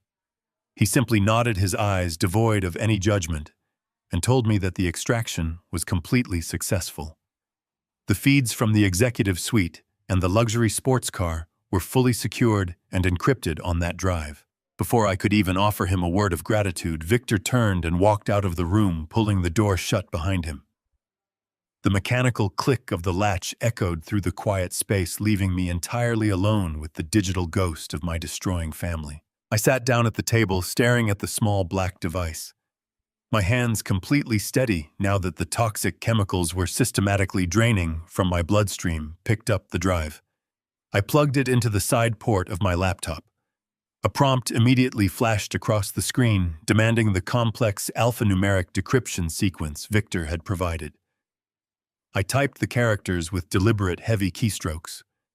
The progress bar loaded, filling the screen with a sterile green light, and then the master folder opened. It was meticulously organized, categorized by date time and specific location. There were dozens of audio files spanning the last 72 hours. I scrolled past the files labeled with the make and model of Derek's car, bypassing the morning commutes and the afternoon phone calls. I was searching for the files originating from his executive office, the inner sanctum, where I assumed he was coordinating the final lethal stages of his corporate embezzlement. I located a file flagged from late Friday night, hours after the rest of the corporate staff would have abandoned the building for the weekend. The timestamp indicated it began shortly before midnight. I assumed Derek was working late, moving stolen funds through international servers under the cover of darkness.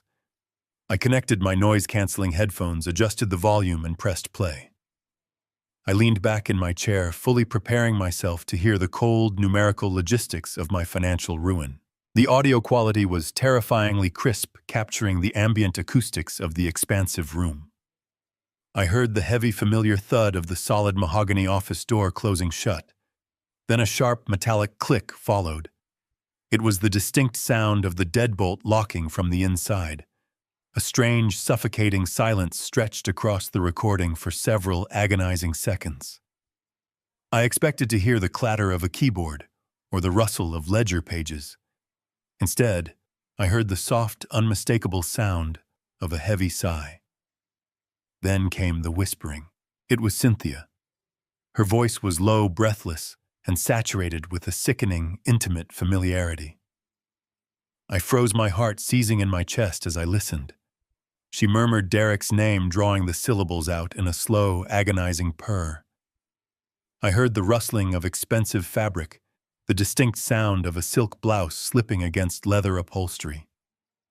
Then Derek responded. His voice was thick with raw, unfiltered desire. The audio feed captured the wet, heavy sound of an aggressive kiss. The horrifying reality of what I was listening to slammed into my mind with the destructive force of a freight train. This was not a clandestine business meeting to discuss offshore shell corporations. This was not a logistical strategy session about my impending psychiatric commitment. This was a grotesque, depraved manifestation of ultimate betrayal. My 45-year-old wife and my 42-year-old stepson were carrying on a disgusting, incestuous affair right inside the walls of my own company. I sat paralyzed physically, unable to tear the headphones away from my ears, as the audio painted a graphic, undeniable picture of their absolute moral decay.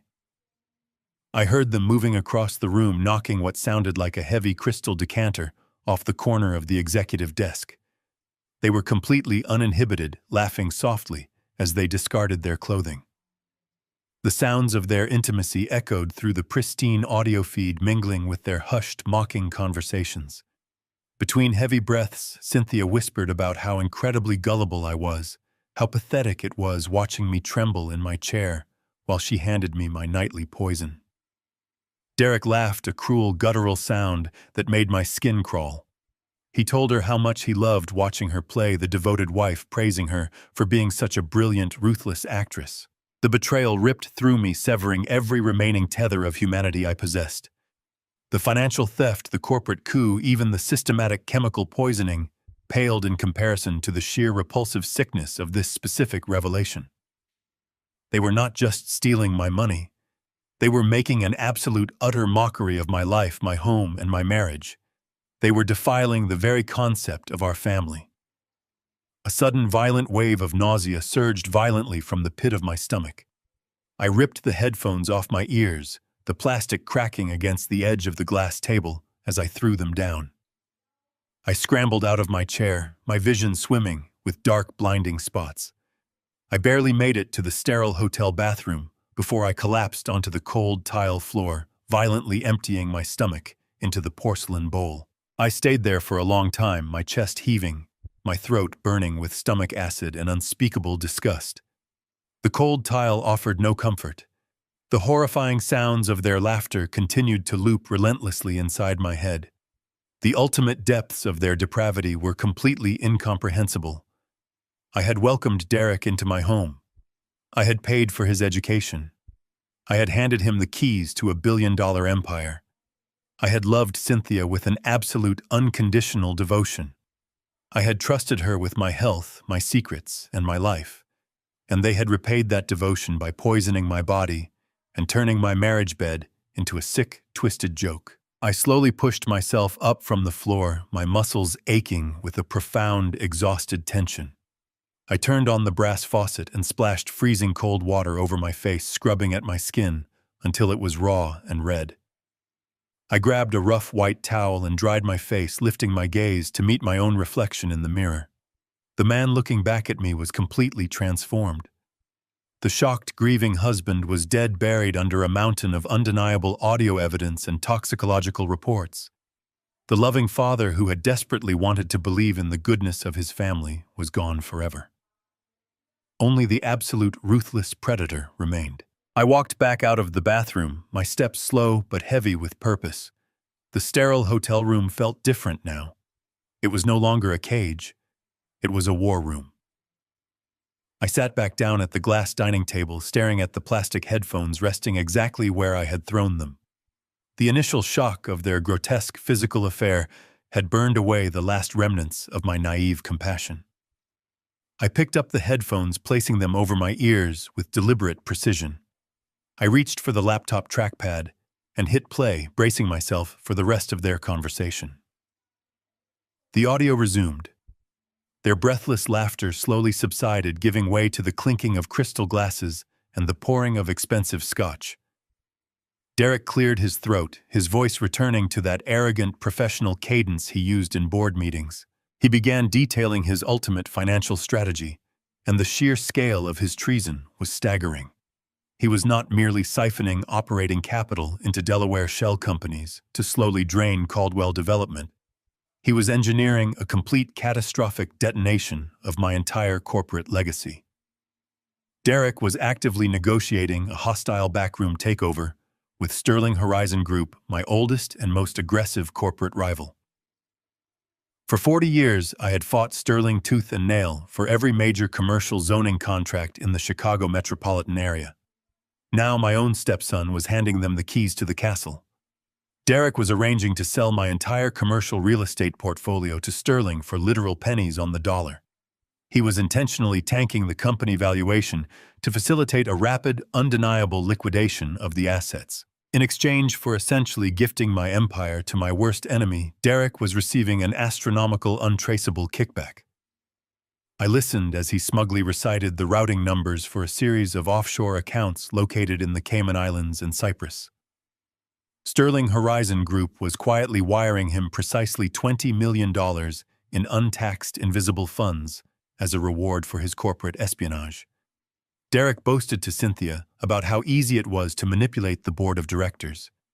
He explained that by fabricating catastrophic quarterly losses, he would convince the executive committee that selling to Sterling was the only viable strategy to avoid total bankruptcy. He was manufacturing a corporate panic using my supposed mental decline as the ultimate excuse for the sudden, inexplicable corporate vulnerability. The board would absolutely panic. Cynthia let out a high, delighted laugh, the sound grating against my eardrums like broken glass. She praised his brilliance, stroking his ego with sickening devotion. Then the conversation shifted back to me. They began to openly mock my deteriorating state, laughing at how easily I had surrendered my agency. Cynthia bragged about her meticulous nightly routine.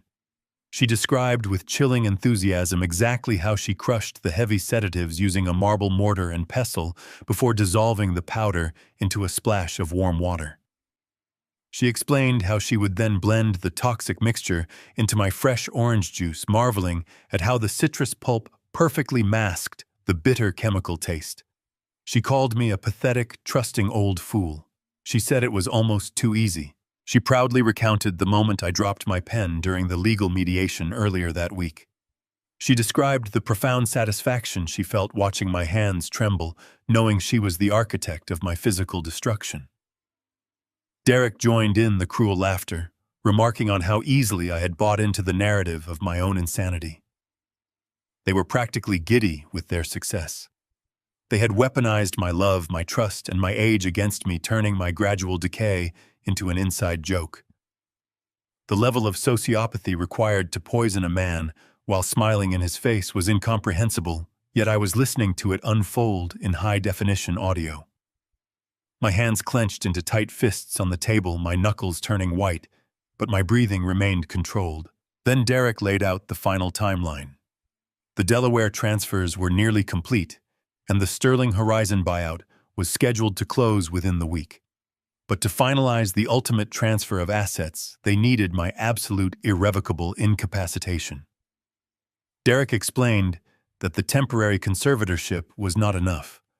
To push the sale past the remaining skeptical board members, they needed me permanently removed from the public eye. Cynthia enthusiastically agreed, detailing her consultation with a highly compromised private psychiatrist she had paid off.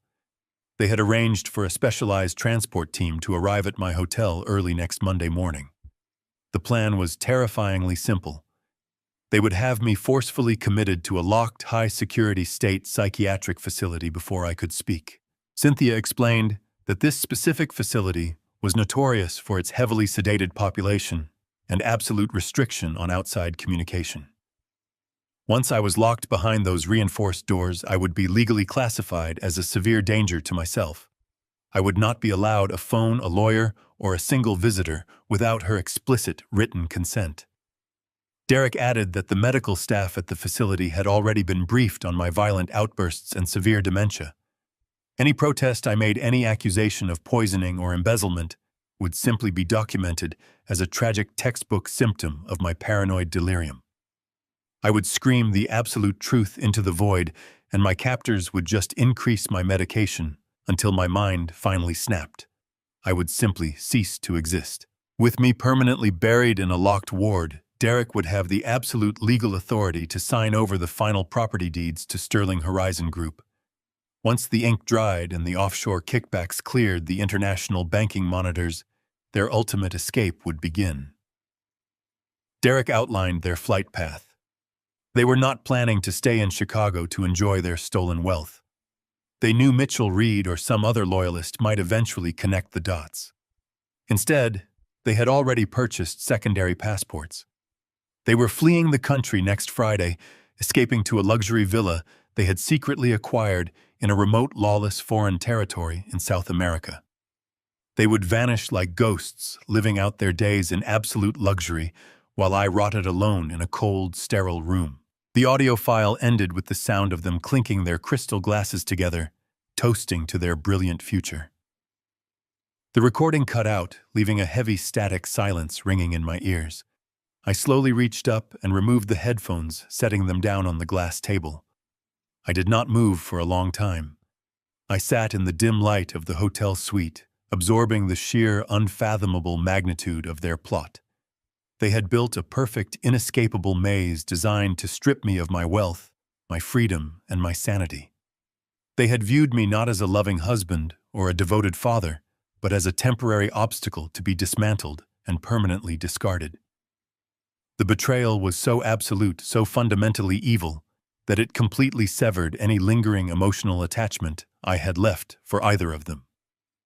They had given me a deadline. I had exactly 5 days before the transport team arrived.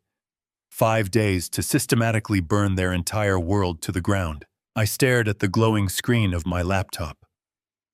There was one final audio file remaining in the encrypted folder Victor had provided. It was a short recording captured just as Derek and Cynthia were preparing to leave the executive suite. I hesitated for a fraction of a second, staring at the small play icon on the monitor. My mind and body were already pushed to the absolute limits of human endurance by the devastating revelations of their financial treason and their grotesque physical affair. I did not want to put the heavy plastic headphones back on. I did not want to hear another single syllable of their toxic, arrogant voices echoing inside my head. But the primal protective instinct that had violently awakened inside me demanded total, uncompromising clarity. I needed to know every single detail of their meticulously planned endgame.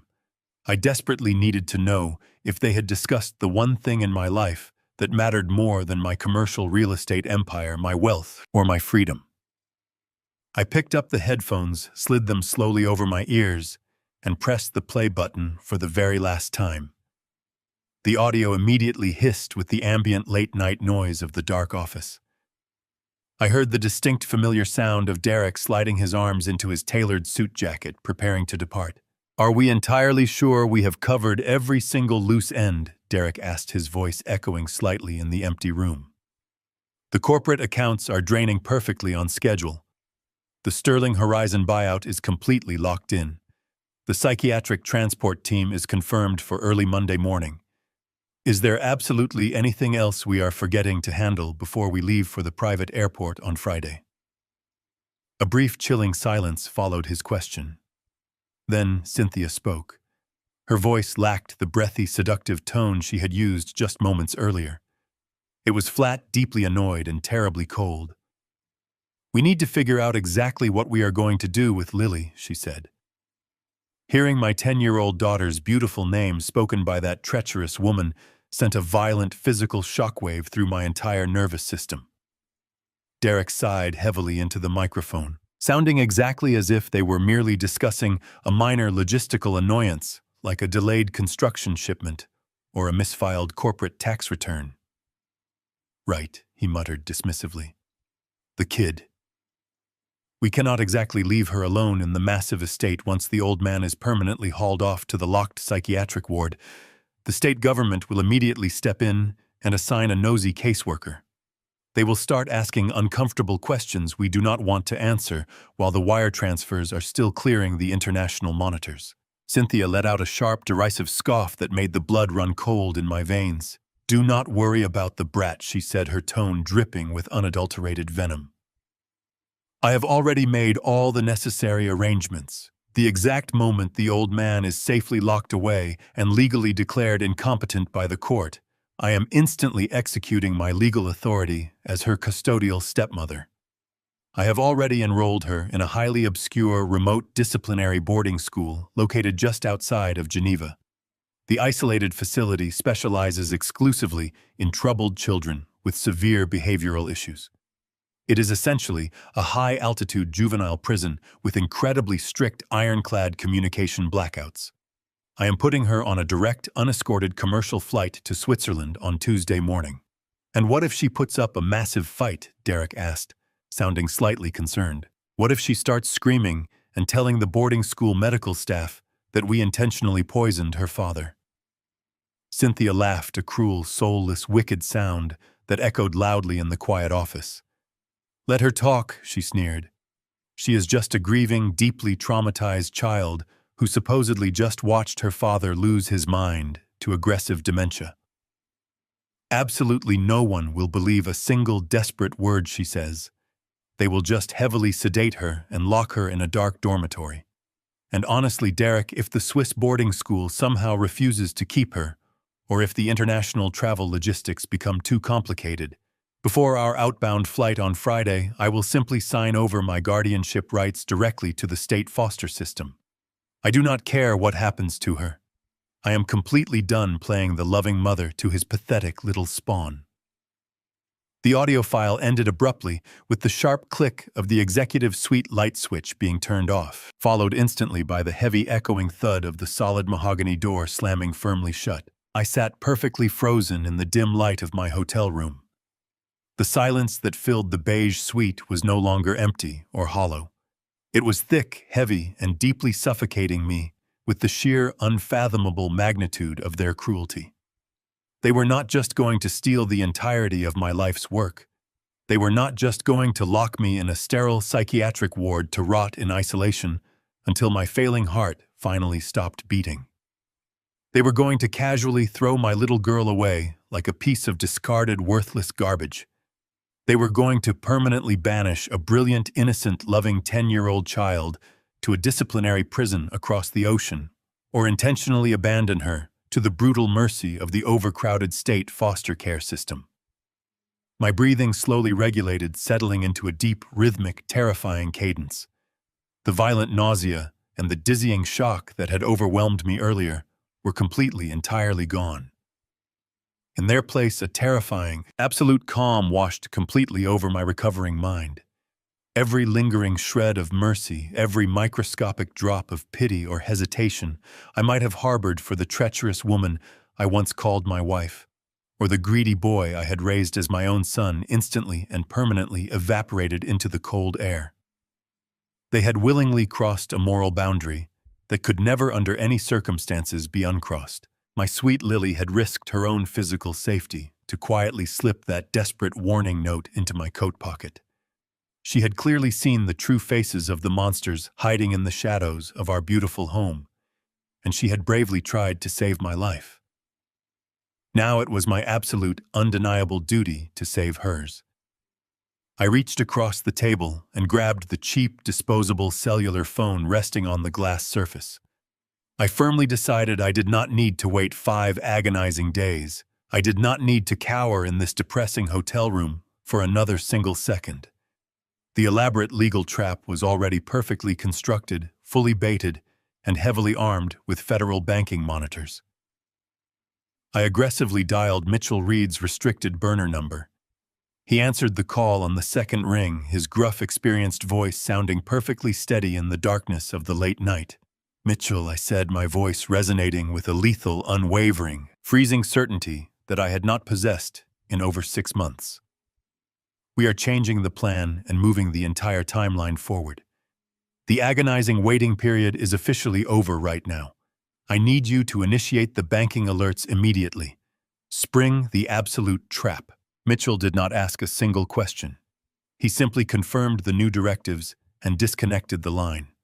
The heavy gears of our hidden machine instantly locked into place, accelerating the inevitable collision.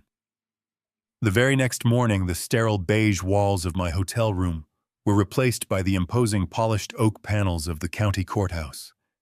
The air inside the quiet courtroom was thick with a stifling, manufactured solemnity. I sat at the defendant's table, my posture intentionally slumped, my hands resting limply in my lap. I was wearing the same slightly oversized, wrinkled suit I had worn to the mediation session. I needed to maintain the tragic illusion until the absolute last possible second. Across the center aisle, Cynthia and Derek sat flanking their lead attorney. They looked like the perfect, heartbroken family. Cynthia wore a conservative navy dress, her makeup carefully applied to make her look exhausted from worry. Derek sat rigidly, projecting the image of a devoted, overwhelmed son burdened with an impossible choice. They believed they were walking into a mere formality, a simple rubber stamp from a sympathetic judge to finalize their total victory. They had no idea they had just walked into a slaughterhouse. The presiding judge, a stern man with silver hair and a heavy black judicial robe, peered down at the enormous stack of thick files resting on his elevated wooden bench. Cynthia's lead counsel, a sharp, incredibly expensive litigator named Harrison, stood confidently at his podium and began his opening remarks. His loud voice echoed softly through the high ceilings, dripping with a sickening, highly rehearsed sorrow. He spoke at length of my massive legacy, acknowledging my 4 decades of absolute brilliance in the competitive commercial real estate sector, only to pivot sharply into a deeply disturbing narrative of my rapid, tragic cognitive decline. He formally submitted the heavy conservatorship petition, sliding a thick folder of completely forged medical evaluations across the polished wood. He cited numerous consultations with private psychiatrists, listing my fabricated symptoms with chilling clinical precision. He meticulously detailed the sudden memory lapses, the violent physical tremors, the severe paranoia, and the dangerous erratic behavior that supposedly threatened not only my own safety, but the overall stability of my billion-dollar corporation. Harrison explicitly painted a terrifying picture of a brilliant mind completely ravaged by an aggressive, untreatable form of early dementia. He officially requested that all of my legal, financial, and personal rights be permanently stripped away and transferred directly to my devoted wife and my highly capable stepson. I listened carefully to the entire fabricated medical history without moving a single muscle in my body. I did not protest loudly. I did not shake my head in angry denial. I simply stared at the blank wooden table directly in front of me, absorbing every single destructive lie they casually entered into the permanent official court record. The presiding judge softly requested a primary character witness to firmly corroborate the devastating medical claims explicitly outlined in the petition. Harrison immediately called Derek to the wooden stand. My stepson confidently stood up carefully, buttoning his expensive tailored jacket, and walked slowly toward the elevated witness box. He raised his right hand high, swore a binding legal oath to tell the absolute truth under the severe penalty of perjury, and took his leather seat. What followed next was a dramatic performance so perfectly calibrated, so utterly devoid of actual genuine human emotion, that it was truly terrifying to witness. Derek looked directly at the judge, his eyes rapidly welling up with meticulously forced tears. He spoke in a shaky, hesitant voice, describing exactly how much he absolutely loved me. He told the quiet court how I had raised him since childhood, how I had taught him everything he currently knew about international business, and how I had always been his greatest personal hero. He paused dramatically, gently wiping a stray tear from his cheek with a pristine white cloth handkerchief, before describing the profound, shattering heartbreak of helplessly watching his beloved hero slowly decay. He passionately recounted entirely fictional, violent incidents where I had supposedly forgotten my own given name, where I had aimlessly wandered the sprawling estate in a blind nighttime panic, and where I had violently lashed out at the innocent nursing staff Cynthia had supposedly hired to protect me. He openly begged the compassionate judge to deeply understand that this extreme legal action was born out of pure, desperate family love. He claimed they urgently needed total legal control of my massive assets, strictly to fund my long-term medical care in a highly specialized, absolutely secure psychiatric facility. He was shamelessly lying straight through his teeth, weaving a completely fraudulent, highly manipulative narrative while under a sworn federal oath. He was intentionally legally perjuring his own criminal self with every single poisonous syllable that confidently left his mouth, and I completely let him do it. I sat silently in my stiff wooden chair and watched him happily dig his own massive grave with a golden shovel.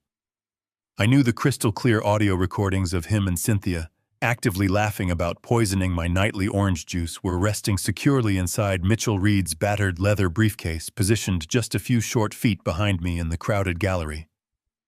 I knew the official toxicology reports explicitly detailing the lethal toxic levels of heavy metals and off-market synthetic sedatives hiding in my bloodstream were fully authenticated and completely ready to be unsealed. I knew the Federal Banking Commission had already successfully frozen the offshore accounts holding Derek's illicit $20 million corporate kickback. I knew every single terrifying thing they currently did not know. I patiently let Derek spin his elaborate, disgusting web of dark deceit because the legal penalty for attempting to steal a corporation was severe.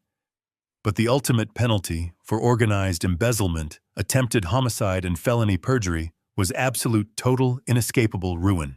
Derek finally finished his tragic, lengthy monologue, dramatically lowering his head and weeping softly into his hands. Cynthia let out a quiet, supportive sob from the petitioner's table, gently dabbing at her completely dry eyes. The entire courtroom was completely silent, entirely captivated by the flawless, heartbreaking theatrical performance. Even the seasoned court reporter looked visibly moved by the deeply emotional display. The judge let out a long, heavy sigh, slowly adjusting his silver glasses as he looked down at me from his high bench. His tired eyes were filled with a profound, crushing pity. He saw exactly what they had paid him to see. He saw a completely broken, hollow, senile old man who no longer possessed the basic mental capacity to govern his own life or protect his own massive fortune. He slowly gathered the stack of conservatorship documents, carefully aligning the edges of the paper with a dull, rhythmic tap against the solid wood. He reached for his heavy wooden gavel, clearing his throat as he prepared to deliver the final ruling that would permanently strip away my freedom, my wealth, and my entire future. He was preparing to formally strike the gavel and end my life as a free man, entirely unaware that the trial had not even begun. The heavy wooden gavel hovered in the tense, silent air. The judge drew a deep breath, his eyes filled with tragic pity as he prepared to deliver the fatal blow to my independence. I braced my shoulders, my hand sliding toward the pocket where my audio drive was concealed. I was exactly 1 second away from detonating my defense when a small, determined voice echoed from the heavy oak doors at the back of the gallery. "Wait, please wait." The judge froze, his arm suspended in midair. Every single head in the cavernous courtroom turned simultaneously toward the sudden interruption. Standing in the center aisle, clutching a battered pink tablet to her chest, was my 10-year-old daughter, Lily. Beside her stood a stern state social worker, whom Cynthia had likely brought to facilitate Lily's immediate transfer to the foster system. Lily looked tiny in the imposing chamber, but her dark eyes blazed with fierce courage. She took a hesitant step forward and looked directly up at the bench. "May I show you something that Dad does not know about Your Honor?" Lily asked, her voice trembling slightly, but carrying clearly across the silence. The reaction from the petitioner's table was violent. Cynthia shot up from her chair with the frantic energy of a cornered predator. Her mask of the grieving wife evaporated, replaced by pure, unfiltered panic. She let out a guttural scream and lunged across the aisle, desperately reaching to snatch the tablet from my daughter. But she never made it past the swinging gate. The armed bailiff intercepted her with terrifying speed, blocking her advance. He placed an authoritative hand onto Cynthia's chest physically, forcing her backward until she stumbled heavily back into her seat. "Sit down and remain silent, ma'am," the bailiff ordered with absolute authority. The judge slowly lowered his heavy gavel, placing it gently down onto his desk. The pity in his tired eyes vanished, replaced by a sharp, calculating judicial scrutiny. He clearly recognized the unmistakable terror radiating from Cynthia's sweating face. He leaned forward, looking down at my brave little girl with a remarkably gentle expression. "You may approach the bench, young lady," the judge said softly, completely ignoring Harrison's frantic legal objections. "Bailiff, please assist the child with the equipment." I sat frozen at the defendant's table, my heart hammering against my ribcage. I had spent 5 days building an ironclad trap, gathering audio recordings and medical reports. I had no idea what my daughter was holding in her trembling hands. Lily walked past my table, offering me a brave smile before approaching the stand. The bailiff gently took the tablet and expertly connected the cables to the courtroom's monitor system. 4 massive digital screens suspended from the high ceiling suddenly flickered to life. Lily reached forward and pressed a single button on the screen. The video footage immediately began to play. It was slightly grainy, framed by a rounded border, but the visual content was clear. I instantly recognized the expensive marble countertops and the custom cherry wood cabinets. It was the primary kitchen of our sprawling luxury estate. The unique elevated camera angle was distinctly recognizable. The lens was recording directly from the glass eye of the brown teddy bear I had won for Lily years ago, the same bear she kept perched next to the fruit bowl. The timestamp glowing in the corner indicated that the footage had been captured nearly 3 months ago, late in the evening. The courtroom watched in breathless silence as Cynthia walked casually into the frame. She was wearing her emerald green silk robe, her hair tied back in a loose knot. She walked over to the medicine cabinet, but she did not reach for the standard vitamin bottles. Instead, she reached behind a row of ceramic mugs and pulled out a small amber vial. A horrified gasp echoed through the gallery as Cynthia dumped a pile of thick white pills into a heavy marble mortar. The microphone perfectly captured the sharp grinding sounds of the heavy pestle as she crushed the lethal medication into a fine powder. She poured a tall glass of freshly squeezed orange juice, carefully scraping every single granule of the toxic substance directly into the liquid. She grabbed a silver spoon and stirred the poisonous cocktail with a sickeningly mundane rhythm. Before she could pick up the poisoned drink, the kitchen door quietly opened. Derek confidently strolled into the wide camera frame. He was wearing his tailored business suit, his silk tie slightly loosened. He walked up behind his stepmother, sliding his arms possessively around her narrow waist. The entire courtroom watched in sheer revulsion as Cynthia turned around and leaned into his embrace. They kissed passionately, a deeply intimate exchange that completely shattered the foundation of their fabricated family dynamic. The undeniable truth of their incestuous affair was now broadcasted across 4 massive screens in a federal courthouse. Derek pulled back from the disgusting embrace, an incredibly arrogant smirk spreading across his handsome face. He looked down at the tall glass of tainted orange juice resting on the marble counter, his eyes gleaming with predatory satisfaction. He reached out casually, tracing his index finger along the damp rim of the glass. "When the old man's brain completely rots, I will sign the estate over to you," Derek laughed, his voice dripping with concentrated malice. The video file abruptly ended, the massive screens instantly turning black. The courtroom was suddenly plunged into an absolute deafening, suffocating silence. The judge sat frozen behind his bench. His face drained of color, his expression transformed into a rigid mask of pure horror and professional outrage. He stared blankly at the dark monitors, his hands gripping the edges of his desk so tightly his knuckles were white. I slowly turned my head and looked directly across the center aisle. The arrogant, untouchable facade that Cynthia and Derek had meticulously maintained for the last 6 months had been completely, utterly annihilated in less than 2 minutes. Cynthia was violently shaking her mouth, opening and closing, as she desperately tried to drag oxygen into her constricted lungs. Her face was a sickly, ghostly, translucent white, completely devoid of any blood or life. She looked like a decaying corpse, sitting rigidly in a tailored navy dress. Derek was in a state of absolute, catastrophic shock. The confident, brilliant young executive who had just delivered a flawlessly perjured, tearful testimony minutes earlier was entirely gone. He dropped heavily backward into his padded leather chair, his long legs giving out completely. He stared blankly ahead at the dark screens, his jaw hanging completely slack, his chest heaving with rapid, shallow, terrified breaths.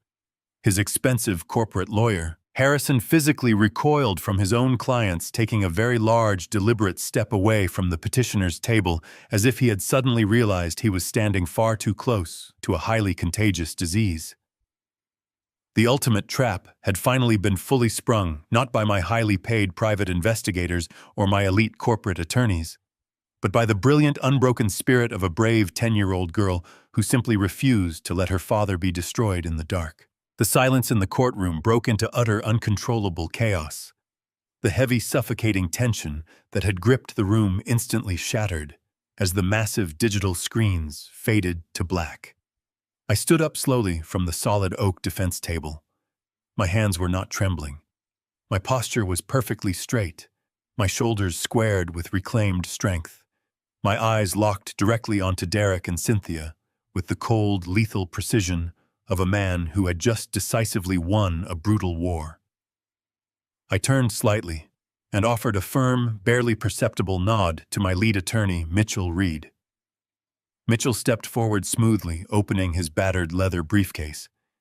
He pulled out a thick stack of documents and dropped them heavily onto the judge's elevated wooden bench. The resounding thud echoed above the rising panic in the gallery. These were not fabricated psychiatric evaluations. They were the certified official toxicology reports proving the lethal chemical saturation in my bloodstream, the offshore banking traces outlining the $20 million kickback, and the irrevocable trust documents securing my entire corporate empire. "Your Honor," Mitchell stated, his commanding voice easily cutting through the frantic, escalating panic of the opposing counsel. "My client is absolutely not suffering from any form of dementia. He is the deliberate victim of systematic long-term chemical poisoning, international wire fraud, and calculated attempted murder. Before Cynthia's expensive lawyer could even open his mouth to formulate a desperate, stammering objection, the heavy wooden doors at the back of the courtroom swung open with a violent crash. Two grim federal agents and a senior investigator from the Financial Crimes Division stepped confidently inside the chamber. Mitchell had secretly handed them the pristine audio tapes and the digital audit logs 3 days ago, ensuring the trap was completely inescapable. Derek saw the federal badges and instantly panicked. He scrambled out of his leather chair and tried to make a desperate, frantic run for the side emergency exit. He did not make it 3 steps.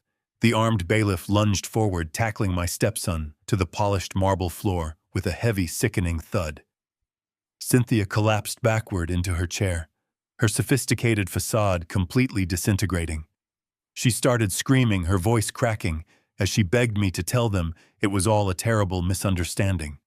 She desperately tried to use that same sweet, toxic, soothing tone she had used while serving me poisoned juice in our hotel room. I did not even look at her.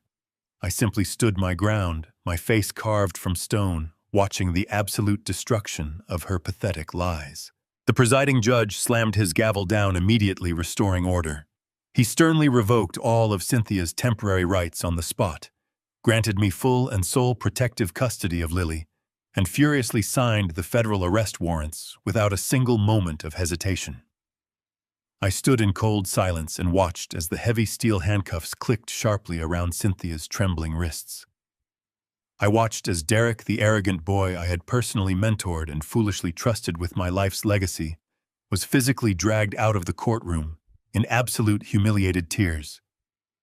He was now facing decades in federal prison for racketeering, wire fraud, and criminal conspiracy.